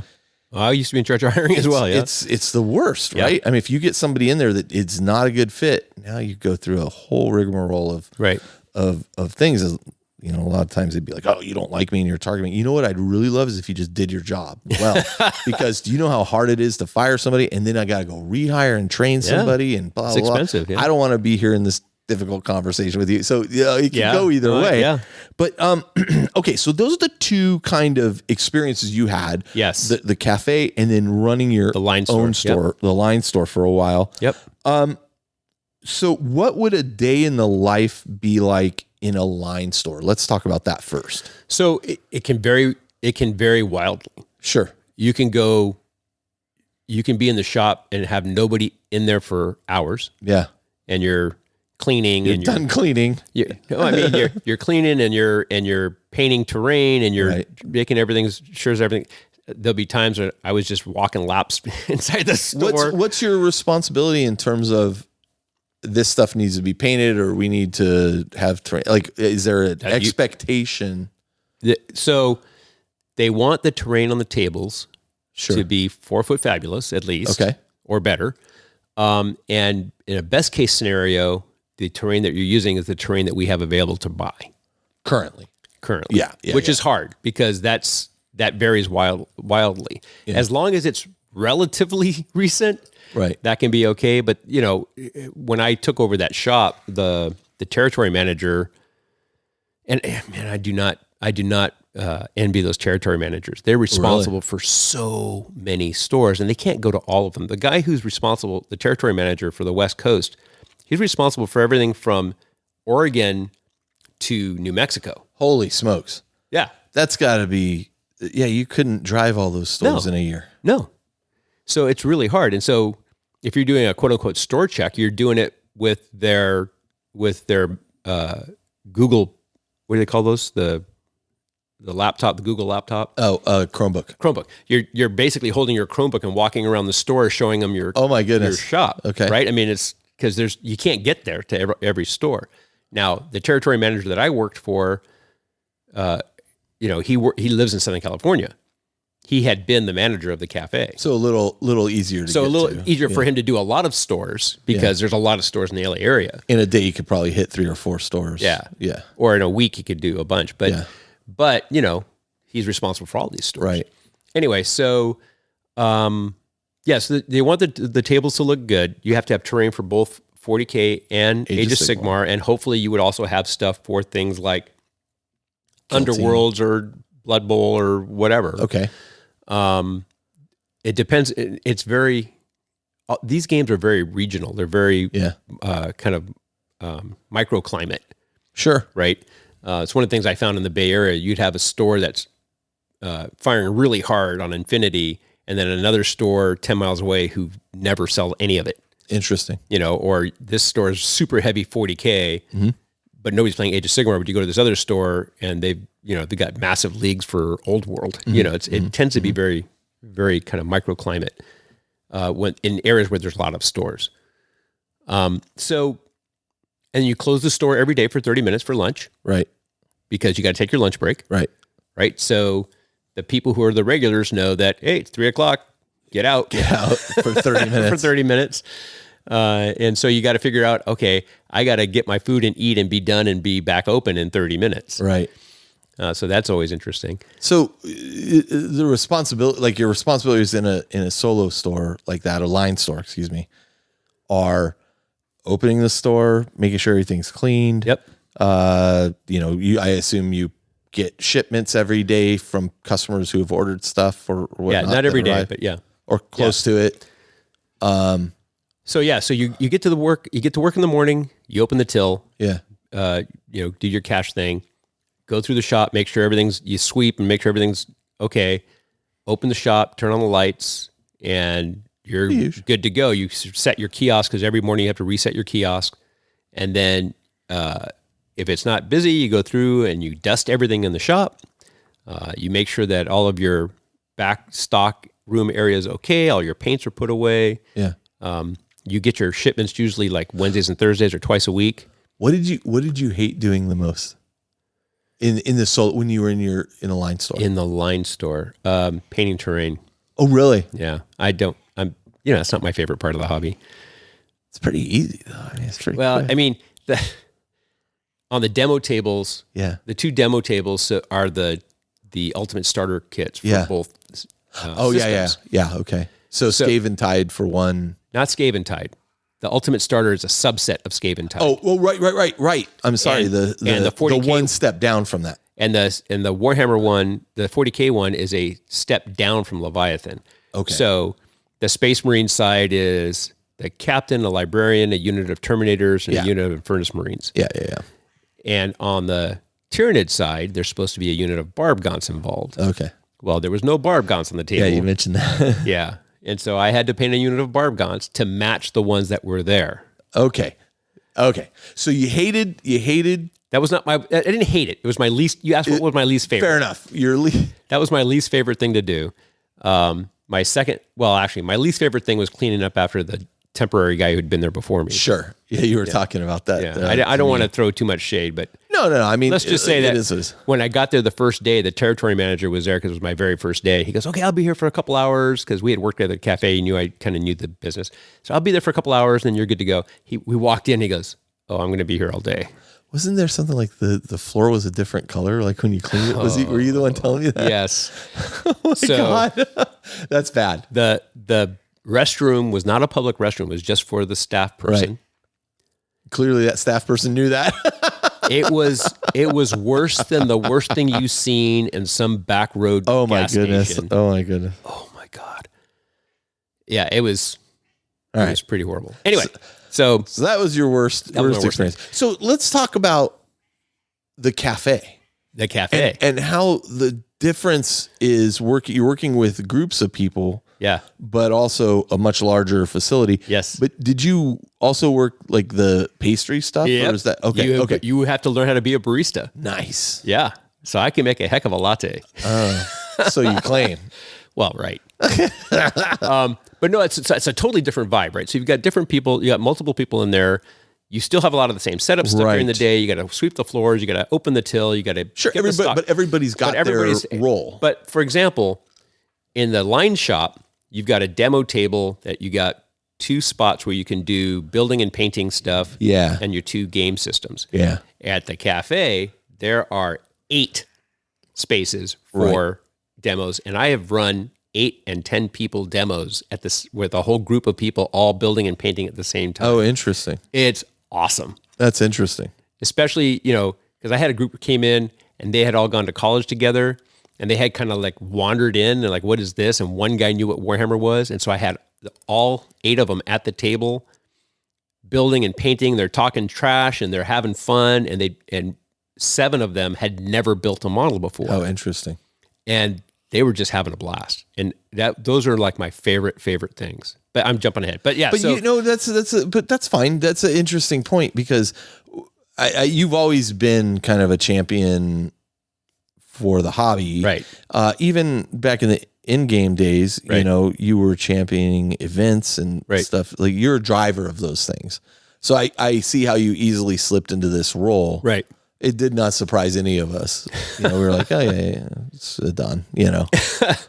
Yeah. So. But the other thing that's different is that where the cafe was located, it's an old town area with a bunch of bars and restaurants and other shops. It's a destination shop for people. Sure. So the traffic. Now I feel bad that I didn't go in there because there was one time I was down there and I'm like, I'm going to swing by Adan before we drive north. And then something happened. Like, I think you weren't at work that day or something. And we were like, oh, okay, well, forget it. And then we just headed back. But north. like there's a full size firstborn Marine chaplain inside the doorway. Yeah. Yeah. Right. So you walk in and here's this big space Marine and that's what brings a lot of people in. Yeah. Sure. But it's a whole different vibe than a line shop. It's much more of a destination shop, and the energy is different. Yeah. So look, the purpose of the line shop is really because look, GW, if they had their druthers, I think they'd sell everything just online, right? I disagree with you, but okay. Okay. Why so? Because the purpose of the shops is recruitment.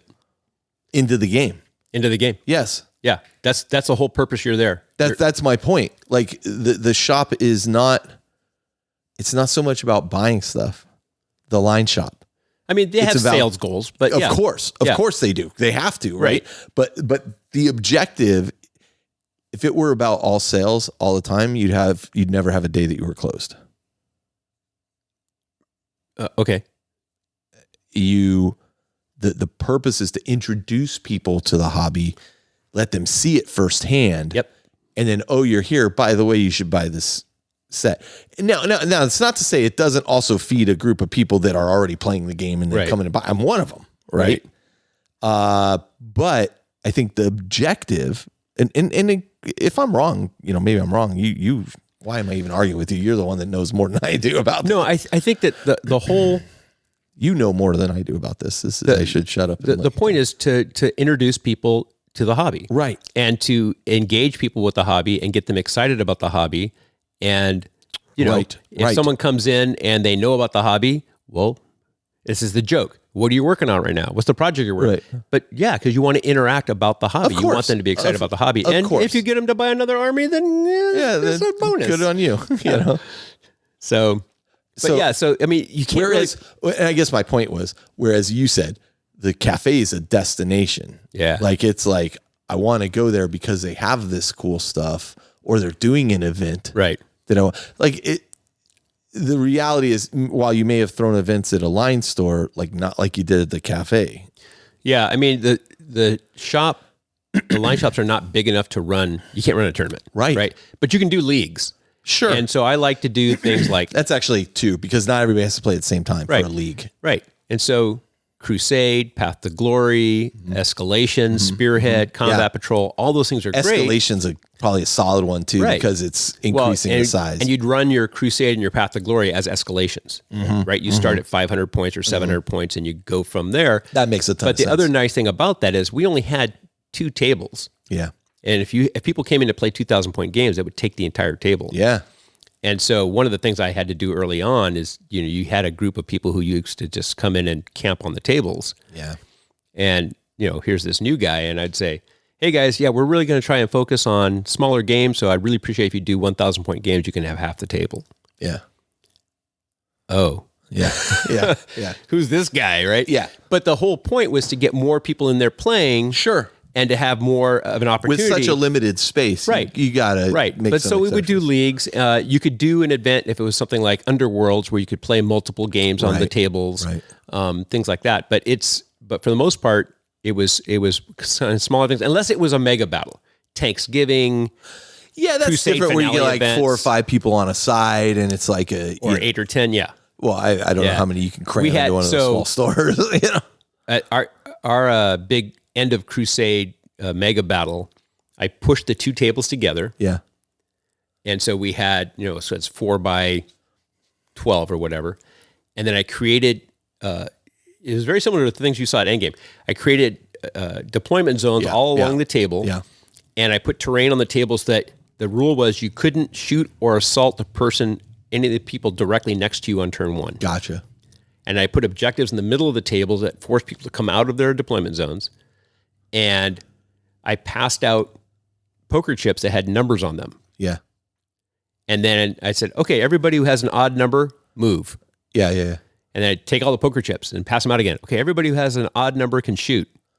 And so we alternated. It was like alternating activations. And it kept everybody involved.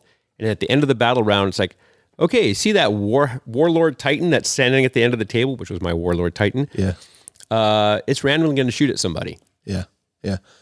So, but you could get, I think we had 16 or 18 people on that table. Wow. It's crammed into that little store. It was fun. It was a lot of fun. What was the limitation on your ability to do things like, would you have been allowed to set up a couple tables outside on folding tables? No.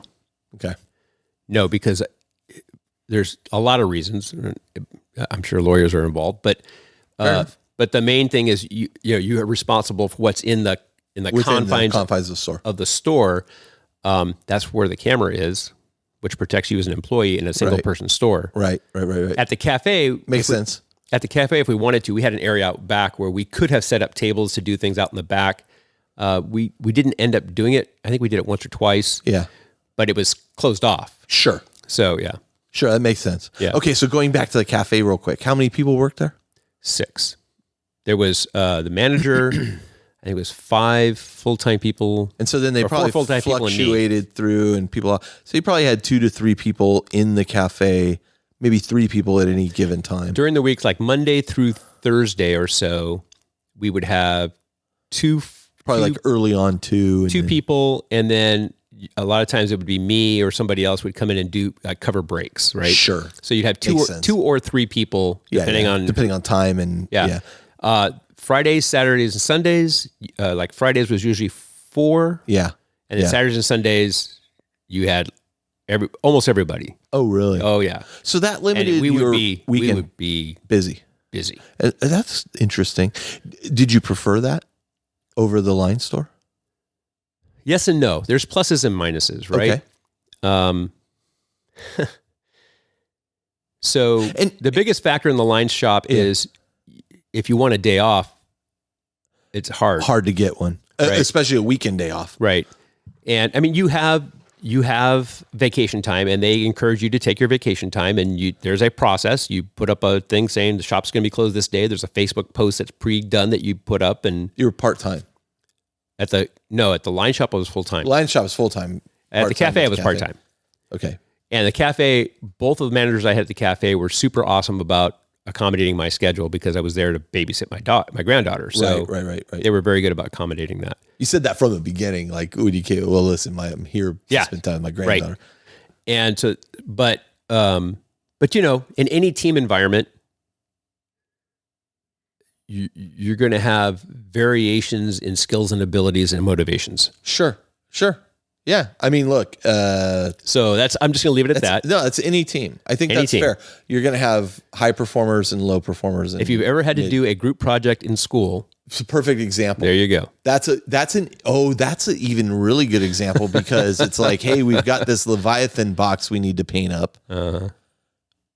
Why is Chuck always not the one that helps paint this up? I mean, from so the staff changed quite a bit in the 3.5 years I was there. One of the really cool things about the staff that was there when I left, there was one guy, Steven, who was super into the painting aspect of the hobby. Yeah. He really hadn't played much when he got the job. He was all about the painting. Yeah. And so we were able to set it up where he came in an hour early every day and just painted. So you could rely on his strengths as a painter. Right. And that was the nice thing. Cole was able to, the manager was really good about figuring out what were people's strengths and weaknesses. I think any team leader kind of picks, right. Oh, look, I have these spots that I need. Right. And then you leave people to their strengths, right? Right. Interesting. Yeah. Okay. So in the store, in the cafe, you also were the barista. I really should have gone in there when you were the barista and complained about what you made. But what did you enjoy most? You enjoyed teaching people. You enjoyed running events. My favorite thing was when somebody walked in, like a lot of times it was couples, would walk in and they would like open eyes and looking around, and I walk up and say, "Do you sell video games?" At the line shop, that happened at least twice a week. I'm sure. Pokemon and video games were the two questions. Because at the line shop was still called Games Workshop. Oh, it didn't say Warhammer. Okay. So yeah, I did get people there all the time. But at the cafe, can I use your bathroom? No. No. At the cafe, they'd walk in because they were there to go to the bar, go to the movie. There was a movie theater 2 doors away. And they're like, "What is this?" And I'm like, "You have no idea what this is." And the window displays, right. probably drag people in too. Yeah. So they go, I say, "You have no idea what this is, do you?" No. Well, let me tell you, this is Warhammer. And I would go into it. Don, the pressure salesman. And look at you. And leave with paints and brushes. So you need GW plastic glue. It's really good stuff. So I was pretty good at that part. Yeah. And that was my favorite. I would imagine so. My favorite thing was showing new people the hobby. Sure. So, hey, have you ever built a model before? No, well, come on, let's go do it. It's free. Yeah. Come First on, one's free, buddy. Yeah. First Look hit's at, free. look at you. Look And- at you. You are a crack dealer. 100%. 100%. But you know what, though? Listen, if you could apply these skills, you're like Stringer Bell in. What's so cool, though, is you get people who, when you look at them or when you first encounter them, you think, there's no way they'd ever be into this. Oh, yeah. And they Light up. love it. That's they light interesting. up. And for some people, it's the building. For some people, it's the painting. So for some people, it's the playing. Sure. Well, we've talked about the pillars of the hobby, right? Like yeah. there's multiple. And like my favorite thing would be you get a mom walk in with their like tween daughter or teenage son or daughter, and they're like, what is this thing? And you get them over there, and it's the mom who's fired up. Oh my God, this is awesome. Oh, we got to buy it. Oh my gosh. Which you don't expect. Yeah, no, I wouldn't have. Or, you get the couple come in and the guy might know something about it because of Space Marine 2, which was a big driver. Right. Or Dawn of War Tacticus or whatever. Yeah. And the significant other, and a lot of times it was a girlfriend. It was very much, there was a lot of male-female stuff. Sure. And they wouldn't know anything about it. And they're like, yeah, I don't know. Well, come on, have you ever painted in, well, I like painting actually. Well, come on over. Yeah. And you have them paint and they're like, oh my God, this is great. Interesting. Yeah. That's very, very interesting. And so that was my favorite part. My favorite part was showing new people the hobby and having them get excited about the various worlds of Warhammer. Because for some people, they'd come in because they see the Space Marine, but they really, really resonate with the Age of Sigmar. Sure. Because they were RPG players. Sure. It's it's a hop, skip, and a jump away from super that. common question. You're like, oh, is this like D&D? Is this like Dungeons and Dragons? Yeah. And so, yeah. So I think that was my everybody favorite. in this hobby has heard that question. Yeah. And so the other thing that was a favorite for me was helping, like building the local community and seeing it grow. Yeah. Very much intersected with my endgame stuff, right? Yeah. Watching that community grow. When I was the Portola Plaza thing, it was very rocky because the community stuff was rocky because they didn't have consistent manager. Right. Which aren't setting consistent expectations of what's going to happen at the store. And I got lucky that I was starting there December 11th. Okay. So it was right before Christmas. Yeah. So I was able to get a lot of people started in the hobby because people were buying starter sets for gifts. Sure. But then building that community. Interesting. And I love that. I love that. That's cool. Yeah. I mean, I can see that. I can see you piloting right into that. Okay. So what were some of the more challenging aspects of both the single store, other than cleaning the bathroom, the single store and the line store? Like you talked about, like not everybody's necessarily always on the same page. You always, it's a college project type of environment in some cases, and we all know what that means, but personnel aside. Yeah. So and I'm not, and let me be clear, like I'm not asking you like, oh, let's, enough of that. Like I'm genuinely curious, like what it was like, both running a line store and working as a team in the cafe. Yeah. So one of the things that people talk about, oh, you're there just to sell stuff. And there's this idea of sales pressure versus, this is supposed to be a hobby. Well, for me, if you can get people focused on the hobby, that drives the sales. Sure. Right? I don't need... If you're excited about it, you're going to do it. Right. And so it's not a matter of, if I sell 5 starter sets, I get a toaster. Yep. Right? It's nothing like that. Yeah. It's like, where do you intersect with the hobby and how can we make that work for you? I mean, I have people walk into a cafe, they walk directly to the library. Yeah. Where all the books are. Yeah, sure. Because we had a huge selection of Remember novels. the guy we ran into at Adepticon in the car that one year, and he was like the cab driver, and he had a Horus Heresy, and all he's like, oh, I'm reading this. I'm like, you got to go in there and see what's going on. Right. He had no idea that there was a game around it. Right. And we had people who came in and they didn't buy a single model, but they were in line for the books. Every Saturday that there was a limited edition release. Interesting. Right? Because they love the books. So a challenge at the line shop for me would have been burnout, I think, over the long haul. Oh, I can imagine. I mean, let's face it, I'm not a spring chicken. And the commute to Portola Plaza in Mission Viejo was twice as long as the one to the cafe. Yeah. And so I was in the car for over 2 hours a day. Oof. And, there's just so much independent characters you can listen to. You telling me I need to record longer episodes? Mission accomplished. Mission accomplished. Yeah, there you go. So I could definitely see that as being an issue for me. Right. At the cafe, I worked between 20 and 30 hours a week, so that was not as much of an issue. Dealing with problem customers and some of the store logistics were challenges for me. It's interesting because that's kind of a retail thing in general, dealing with problem customers. But here we're dealing with problem customers that are specific to our game and hobby. Sometimes it's just local knuckleheads. Yeah. But and the challenge was different in the line shop as opposed to the cafe. So because at the cafe, you might have somebody whose personality on staff might be such that would be a better person to deal with them. Interesting. Oh, that's true. Right. But here, you're the only one that line can deal shop, with them. you're the only person. So you got to deal with it. Did anybody ever file like a complaint with corporate about you or anything? Yes. Oh, really? Don't talk about it if you don't have to. It actually happened at the cafe. Oh, really? Yes. Yeah, I'll bet. So Coldplay concert.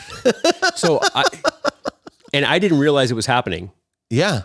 So apparently I was not very nice to this person when they came into the cafe. And I went to take over the Portola Plaza shop, and this guy walks in and he gets this really evil look on his face. He's the guy that didn't like his experience. You're not going to be here for a long time, are you? I'm like, well, I'm the guy who's covering the shop. And he was like super upset. I could tell he was really upset. I said, can we let's just step outside and talk. And so he ran down for me. Don't step outside. The camera's inside, dude. Well, that's what my boss told me. I called my boss and said, hey, this was like, dude, you didn't go outside, did you? I'm like, well, yeah, I didn't want to do it inside the shop. There are people. She goes, no, do not ever have those conversations outside the shop. Interesting. And so I'm like, oh, well, thanks for telling me. I wouldn't have thought of that if you had mentioned the camera earlier. And it was my first week there. Sure. And so I smoothed it out with that person.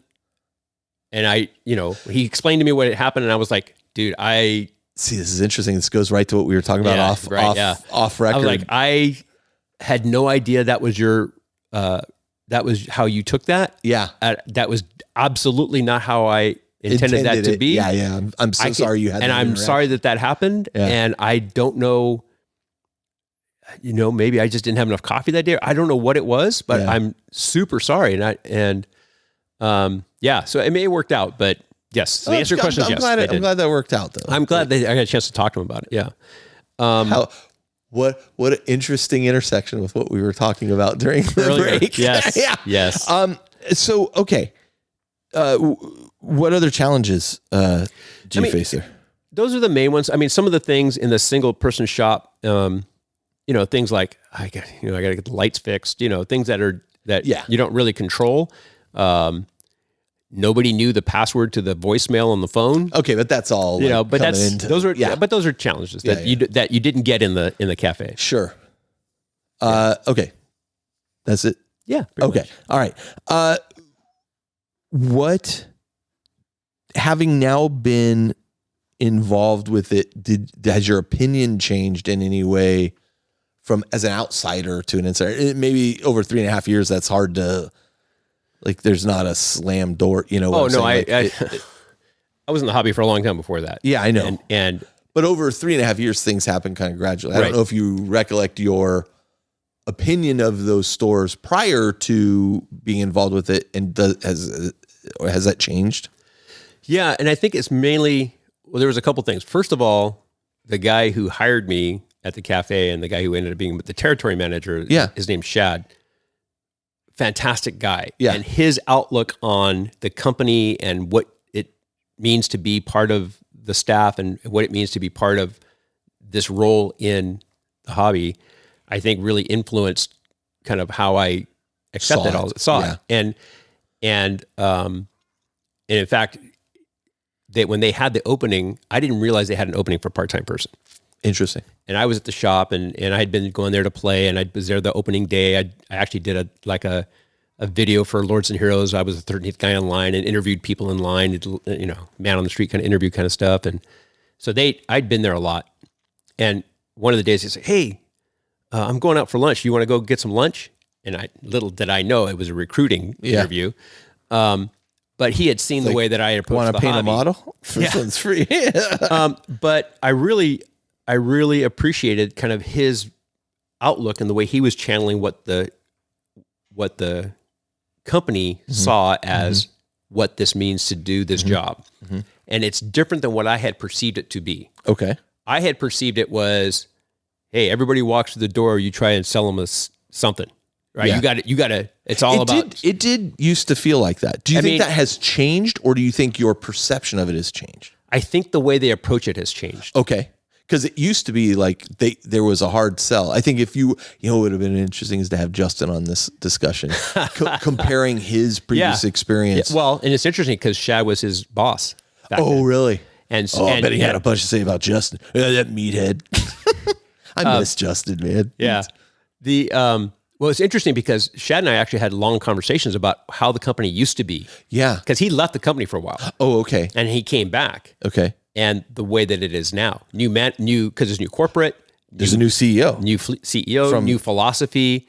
They cleaned house on management and replaced it. And it's way different. He talks about how, say, hey, in the old days, this is what we would have done. And now it's very different. And it matches more kind of what his view of what it should have been back then, which was awesome because it matches kind of how I feel like it should be too. So more structure now?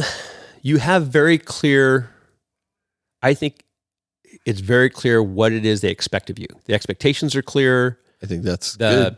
The vision is clear. It's kind of, you talked about if you're going to do a podcast, you should have a mission statement. Yeah. Right. And I've been in so many organizations as dumb over the years. As that sounds, but it's important. What's your objective? What's your objective? What is your view of this operation? And they're very clear about it. And when, for example, when Shad was the manager, we actually took tests on it. Oh yeah. So that you knew what are you supposed to be doing? Yeah. Right. And it wasn't that, you get a C. No, it's just like, it was reinforcing the fact that this is important. Sure. Right. So, but yeah, so I think that it's interesting. I super want to go check out the cafe now. You and I should go down there together. And then you're like a returning hero to them. And you know what? It'd be exactly the reverse. So when I first started working there, I had just come off the show. Oh yeah, yeah. And so it was very often people would come in and go, "Hey, you're that guy. Hey, you're that guy." And my coworkers used to give me so much crap about that. I wonder what that feels like. Oh, Mr. Celebrity. Wonder what that feels like, So then near the end of it, it was rare. Sure. Because you hadn't been on 3.5 years. Right. But I'm at Portola and I'm saying something and I have a name tag on and I'm talking and they're like, "Wait a minute. You're that Adan." Yeah. I'm like, from Lords and Heroes. Turns out they were actually a listener of Lords and Heroes. There you go. See? Put that in your pipe and smoke it. I wasn't mocking you. Oh, okay. And I don't smoke. What's really funny is that now there are Lords and Heroes again because Old World is back. Yeah. See? So the joke is gone. And now it's the back. independent characters / Lords. That the whole thing was a joke based on that, and now that's gone. Anyway. But no, I think I think my view of the company is different in terms of looking at. You get like a couple days a year where it's called volunteer time. Mm-hmm. So if you say, "Hey, I'm volunteering for XYZ," sure, they give you a paid day off. Sure, for that. Sure. They were super flexible with the bereavement when my mom died. Mm-hmm. They are very saying, "Hey, you get this many hours of vacation a year. Take it. Use it. It's important. Yep. You need to take care of your brain. You take it." That might come because it's a UK-centric company. Maybe so. Where you have to use your vacation or you lose it. I have employees that work for me that are in the UK, and if they don't use it, so I know I'm like constantly writing them. Take your time, because I don't want it to get the end of the year and then all four of you, take it off the same time, it because then you're going to lose it. But I also think that they really support the fact in the line shop that you're autonomous. Hey, it's your shop. That's very interesting. Yeah, I always thought that was really impressive. And, like you said, it's good and bad. You can have somebody who's very good at it, and they affect a wide area. Mm-hmm. And this is why it's so important to hire the right manager for those groups. And sometimes I wonder, like I've seen managers in various things that I'm it's hard. Why is this the guy they selected? Like, Well, it's very interesting. And then other times you're like, this is definitely the right guy. So sorry. So not to speak poorly, but you get what you pay for. Of course.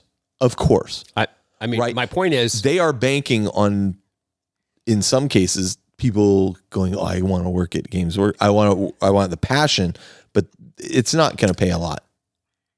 If I had to work that job to pay my bills, I couldn't have done that job. No.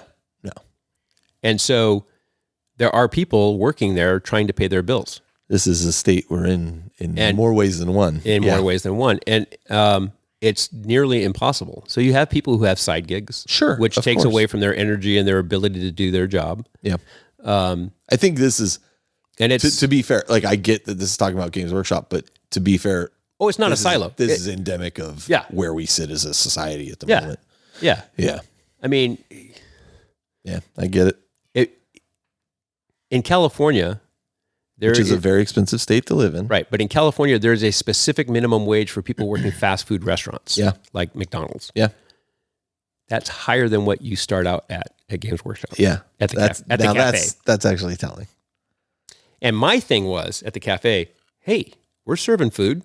Yeah. That's a fair point. I'm a barista. That's a fair point. You could go to... You expect me to make it Starbucks fast? a bit more. Yeah. Anyway. And I wouldn't have to paint terrain. All right. Would you go back to doing it again? 100% I'd go back if they change their policy on podcasting while you work there. Yeah, good luck with that. Yeah. Oh my God, could you imagine, dude? Like, I actually understand why they... Oh no, I completely get it. Like, I agree with it. Like, it's a good idea. Look at the oh gosh. If you were critical of something or something, it could impact your job. If you sat there and speculated on something that was going to be coming out, right? And what if you were right? And then also it's like, who told you? Right? And on top of that, I mean, we'll talk. I meant to after when we go to the close up, I want to remind me to talk about Sky Shop. Okay. But so if they change their policy, so no, you're not going back. But if they were to change their podcast policy. Right. And if I could do it part-time somewhere up here, because the only part-time thing is really at the cafe. Yeah. They do have a thing where you work what's called an on-call. Yeah. And so like if somebody wants to go on vacation for a week, and it's cover their line store. Right. Yeah. And you can cover the shop. The problem is where we live, the shops are Petaluma, Union City, Modesto. Los Gatos. Yeah. That they're not close. That's a big spread for those who are geographically not aware in California. That's so from where and by the way, driving around the Bay Area traffic is bad. So from where I live currently, the place that we are going to be living in Northern California, it's a minimum with no traffic of 40 minutes to any one of those locations. Interesting. So I don't know. But yeah, I mean, so I think that so it's not in the cards is the point, right? Probably, yeah. So okay, last question about this. So what would you want to bring back to the podcast from your time and experience, in the Death Watch there, other than a silver shoulder pad? Yeah, but you know what? It gives me an idea for a tattoo. In all honesty, like, what do you think you want to bring back to either this show or if you're going to relaunch Lords and Heroes? I don't know if that's your intention. That you want to now say, "Oh, here's my perspective on this." Well, one of the things that I thought was really interesting is that a phrase that we used all the time. Yeah, was the rule of cool. It's all about the rule of cool. Yeah. Hey, paint it however you want. It's the rule of cool. You don't want to use those rules? Don't use them. Yeah. Do what you want. Yeah. If you don't think it's cool, don't do it. It's your game. It's your model. Do what you want. It's the rule of cool. Now, are there guidelines? Yeah, you can't use other parties' stuff in our shop. Right. But if you want to paint it glitter, put the glitter on it. Yeah. It's fine. But what I would want to bring back is just keeping in mind all the knowledge of what we were trying to do in the shops. We're trying to recruit people into the hobby. Yep. Champion the hobby. Yep. Help them with hobby stuff whenever we could. One of the things that I did was a suggestion, one of the trainers, I had 3 sprues from boxes that were going away. Primed one white, primed one gray seer, primed one wraithbone. Mm-hmm. And I kept them under the counter so that when I was talking to somebody about contrast paints, You could show them I could show them how it worked. Actually, let them hands-on do it. Yeah. Right? And generally, those were not beginners. Right. Those were people who were already in the hobby. Yeah. Right? Or somebody come in, hey, I can't figure out, how to put this model together. Well, let's go through the, Let's figure it out. Let's figure it out. And so helping people. They're coming to you. Hey, You're the one that said you hated putting models together. I'm not saying I don't know how to do it. It's just not my favorite part of the hobby. But the idea that getting people the best possible experience in the nicest setting available, right? Yeah.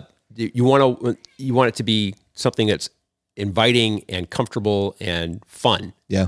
Right. It's all about the fun. Yeah. And then basically, just like we're doing here, just trying to enlarge people's view of all the various worlds of Warhammer. Yeah. That's why I kind of like the fact that you guys were talking about Mordheim and other things, because these other worlds of Warhammer, Legions Imperialis, Titanicus, those aren't 40K, they're 30K. Those we'd still talk about though, because they're tangentially in the 40K universe.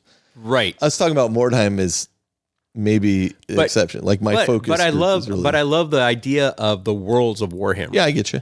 And so being able to get people excited about that and continue to talk about it. And that's one of the things I love about the podcast is being able to talk about all the various things that are involved with the hobby. So those are the things I would bring back. Interesting. It's not very much different than when I was here before. No, I mean that's kind of like make you a part of our gaming group, right? Yeah, 100%. That was really the thing that landed for us. And that's one of the things that really drew me to the job was that there was so much overlap to what I was doing at Endgame. Yeah, for sure. Yeah, you were effectively a community leader at Endgame for free. Free. All right. On that note, let's take a short break. We'll come back and we'll close out the show.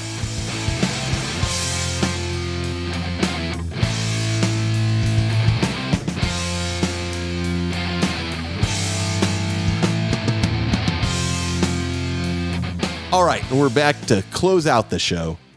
Adan, first off, I know it's been a long day of recording. Thank you so much for taking the time to do this. It was a short show. It was awesome. I'm excited that you're back. I'm excited you're going to be, rejoining us on a regular basis. I appreciate you were willing to welcome me back. Now, if we can just get Justin back. He lives just on the opposite side. Hey, man, he's playing Spearhead like it's going out of style.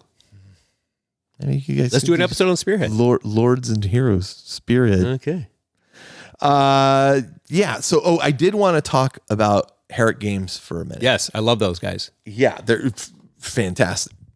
He was just here yesterday. Sky recently posted, I think, on the Facebook group for Herrick Games. It was a somewhat vague, allusion to, I've grown this business and it's been doing really well, but we had a setback and we're not talking about the details. I'm not going to talk too much about the details, but what I am going to say is the way Games Workshop sells product through independent retailers, in particular pre-orders, is such that, they say, hey, here's what's coming out.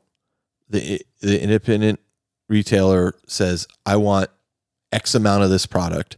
Sometimes they don't get nearly as much. You're not guaranteed your allotment. We've all seen this allotment shortage of stuff. Yep. Sometimes the GW stores don't even get it. Yeah. But they say, okay, I want, we're just going to say, I want 50 of this box. Right. Okay. You're going to get 50 of those boxes, because the reason I want 50 of those boxes is because I've told my customers, everybody's seen the announcement. This is coming out. It's going to come available for pre-order. Do you want one? Yes, I want one. Okay. Oops. The retailer, the independent retailer, is going and purchasing that on your behalf. Then, when you have committed to that sale, they then, you sell you the product, you get the product. It is an independent retailer, usually at a slight discount. Okay, you've bought that product. But my point is that independent retailers put their neck out. Mm-hmm. So there's a number of ways you could look at this, and I've kind of struggled with this a little bit. One, and probably the easiest for people to do is blame Games Workshop, because that seems like that's what people always want to do. But this is the way Games Workshop does business. Like, they're very clear about that. Very upfront. You're buying it, you're reselling it. You're an independent retailer. So that's the sandbox that we're playing in. There's blaming the independent retailer when people, and what I'm talking about is when people back out of buying these things. You can blame the independent retailer saying, well, you took that risk on taking the pre-order, and so you put your neck out there. Just like in the stock market, if you buy stock and then it drops, well, it sucks to be you. Right. Cool. Please don't complain when your independent retailer, your friendly local game store closes. And 3, there's the pre-order, the person that made the pre-order. And the way I see it is I made a commitment. Yep. It's a verbal contract. I made a commitment that I was buying this. Mm-hmm. Now things come up. Sure. My house caught fire. Yeah. And I need to do, I mean, that's the extreme. Another Justin reference. That's it. Oh, geez, that wasn't even intentional, but yeah. But I mean, okay. I had my car broke down and the money I was going to spend, I now suddenly have a expense I wasn't expecting. I'm sorry, I got to back out. Understandable. Rumors on the internet or partial leaks on the internet that lead people to then change their mind about buying something, man, I just feel like don't pre-order it then. Like if that's what's going to sway you. Yep. I get it. Like I don't. You made a commitment. You did make a commitment. Like I get the sense of I've done enough Kickstarters that I'm like, I kickstart this thing and then I'm like, why did I buy this game? Good God, I'm not going to play this game. But I made a commitment and I had spent the money. I have encouraged Herrick Games and other independent retailers to, figure out another solution in terms of, look, if people regularly back out of buying something after they've made a commitment, put them on a list, or you won't take pre-orders from them because they're not, I can't put my neck out for you, know, or you go to the bottom of the list. And if I'm shorted on things, you're not going to get one. Or, it's so hard to say, I can't take refunds on it or take a payment in advance of doing the pre-order. But I mean, that somebody could just return something, and that's fair. I think it's fair if you buy something and you're not happy with it. Within reason, there's a return policy for things. But man, I felt bad for Sky getting like kind of hung out to dry by a bunch of people who these things will sell eventually, but getting hung out to dry by people who listen to internet rumors or people that are naysayers on the internet, or you don't have the full story, or you see partial rules that then make you decide, I don't want to take part in this. You don't understand the whole context of the thing. How often have we seen that? And if you are swayed that easily, do not pre-order this stuff through an independent retailer. Right. I think that's my point. Especially since most independent retailers, the vast majority of them, are small operations. Oh man, they don't have that buffer. They're running on a razor thin margin, and so Herrick Games is my local, and they're not even local to me. Right. But I order through Herrick. Yep. I mean, they are a sponsor, and to be fair, we get some consideration as being a sponsor. But anytime I don't order for GW, I order through them. If it's something I can only get by mail order through GW, that's when I'm going to buy it. Otherwise, I'm trying to buy it through Herrick Games. Right. And that's what I'll be doing now that I no longer work for the company. And might I add, Herrick took a pre-order of mine, sent out emails when he said, I am shorted this amount. I cannot fulfill. If you haven't received an email from me previously about this, I am not able to fulfill your pre-order. Very clear. Cool. I'm going to try to get it at the GW store when it comes out. I don't remember what it was. It was like I think it was the new cards. Right. And I'm like, there weren't enough. Yeah. Cool. I get it. I'm and that now that's a GW delivery issue, whatever, but he communicates well with me. Right. The least I can do is follow through.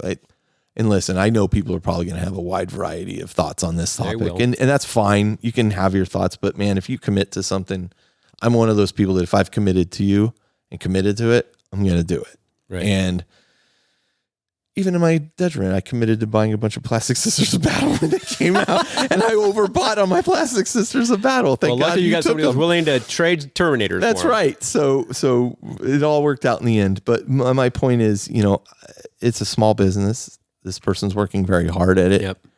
And it sucks when you hear that. And Yep. so, be good to each other. All love this guy and his family and Yeah. the company. Yeah, he's the best, man. Yep. He's Great so nice and so friendly, and his family's so wonderful. And please treat these people with respect, the independent retailers. And if you disagree with the way they're doing business or you don't like them, then don't order from them. Right. Cool. There are companies out there I specifically disagree with and do not order from, Correct. both in and outside of gaming. Correct. And I don't talk about it broadly because I don't want to sway other Right. people's opinion. That's on Right. them. But anyway, okay. Sorry, heavy BS. Well, it was a short episode until you went into that. I know. I really dragged it out. Anyway, nothing else to share. I already mentioned next episode is all going to be about. You didn't say what it was about, but tell us Did what I it's not? about. No. Oh. You told me off mic. No, I think Imperium Maledictum. I There you talked go. about that on mic.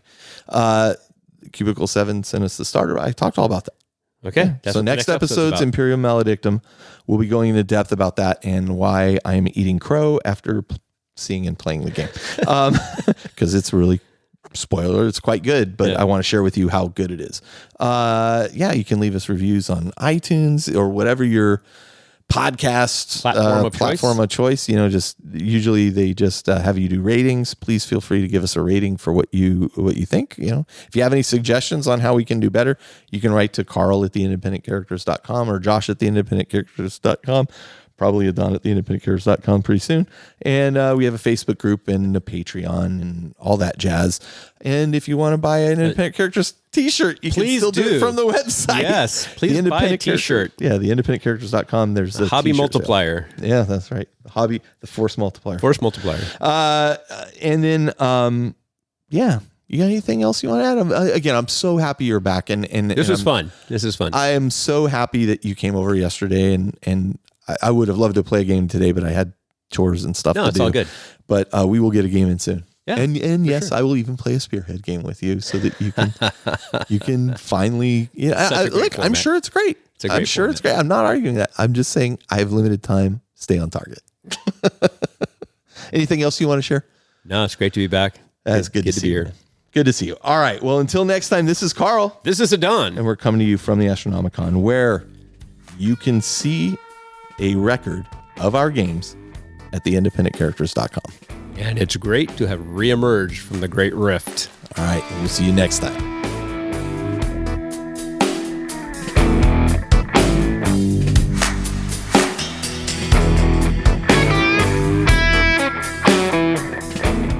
This episode of The Independent Characters is protected by the Creative Commons license. If you have further questions as to its use, you can find information on the front page at theindependentcharacters.com.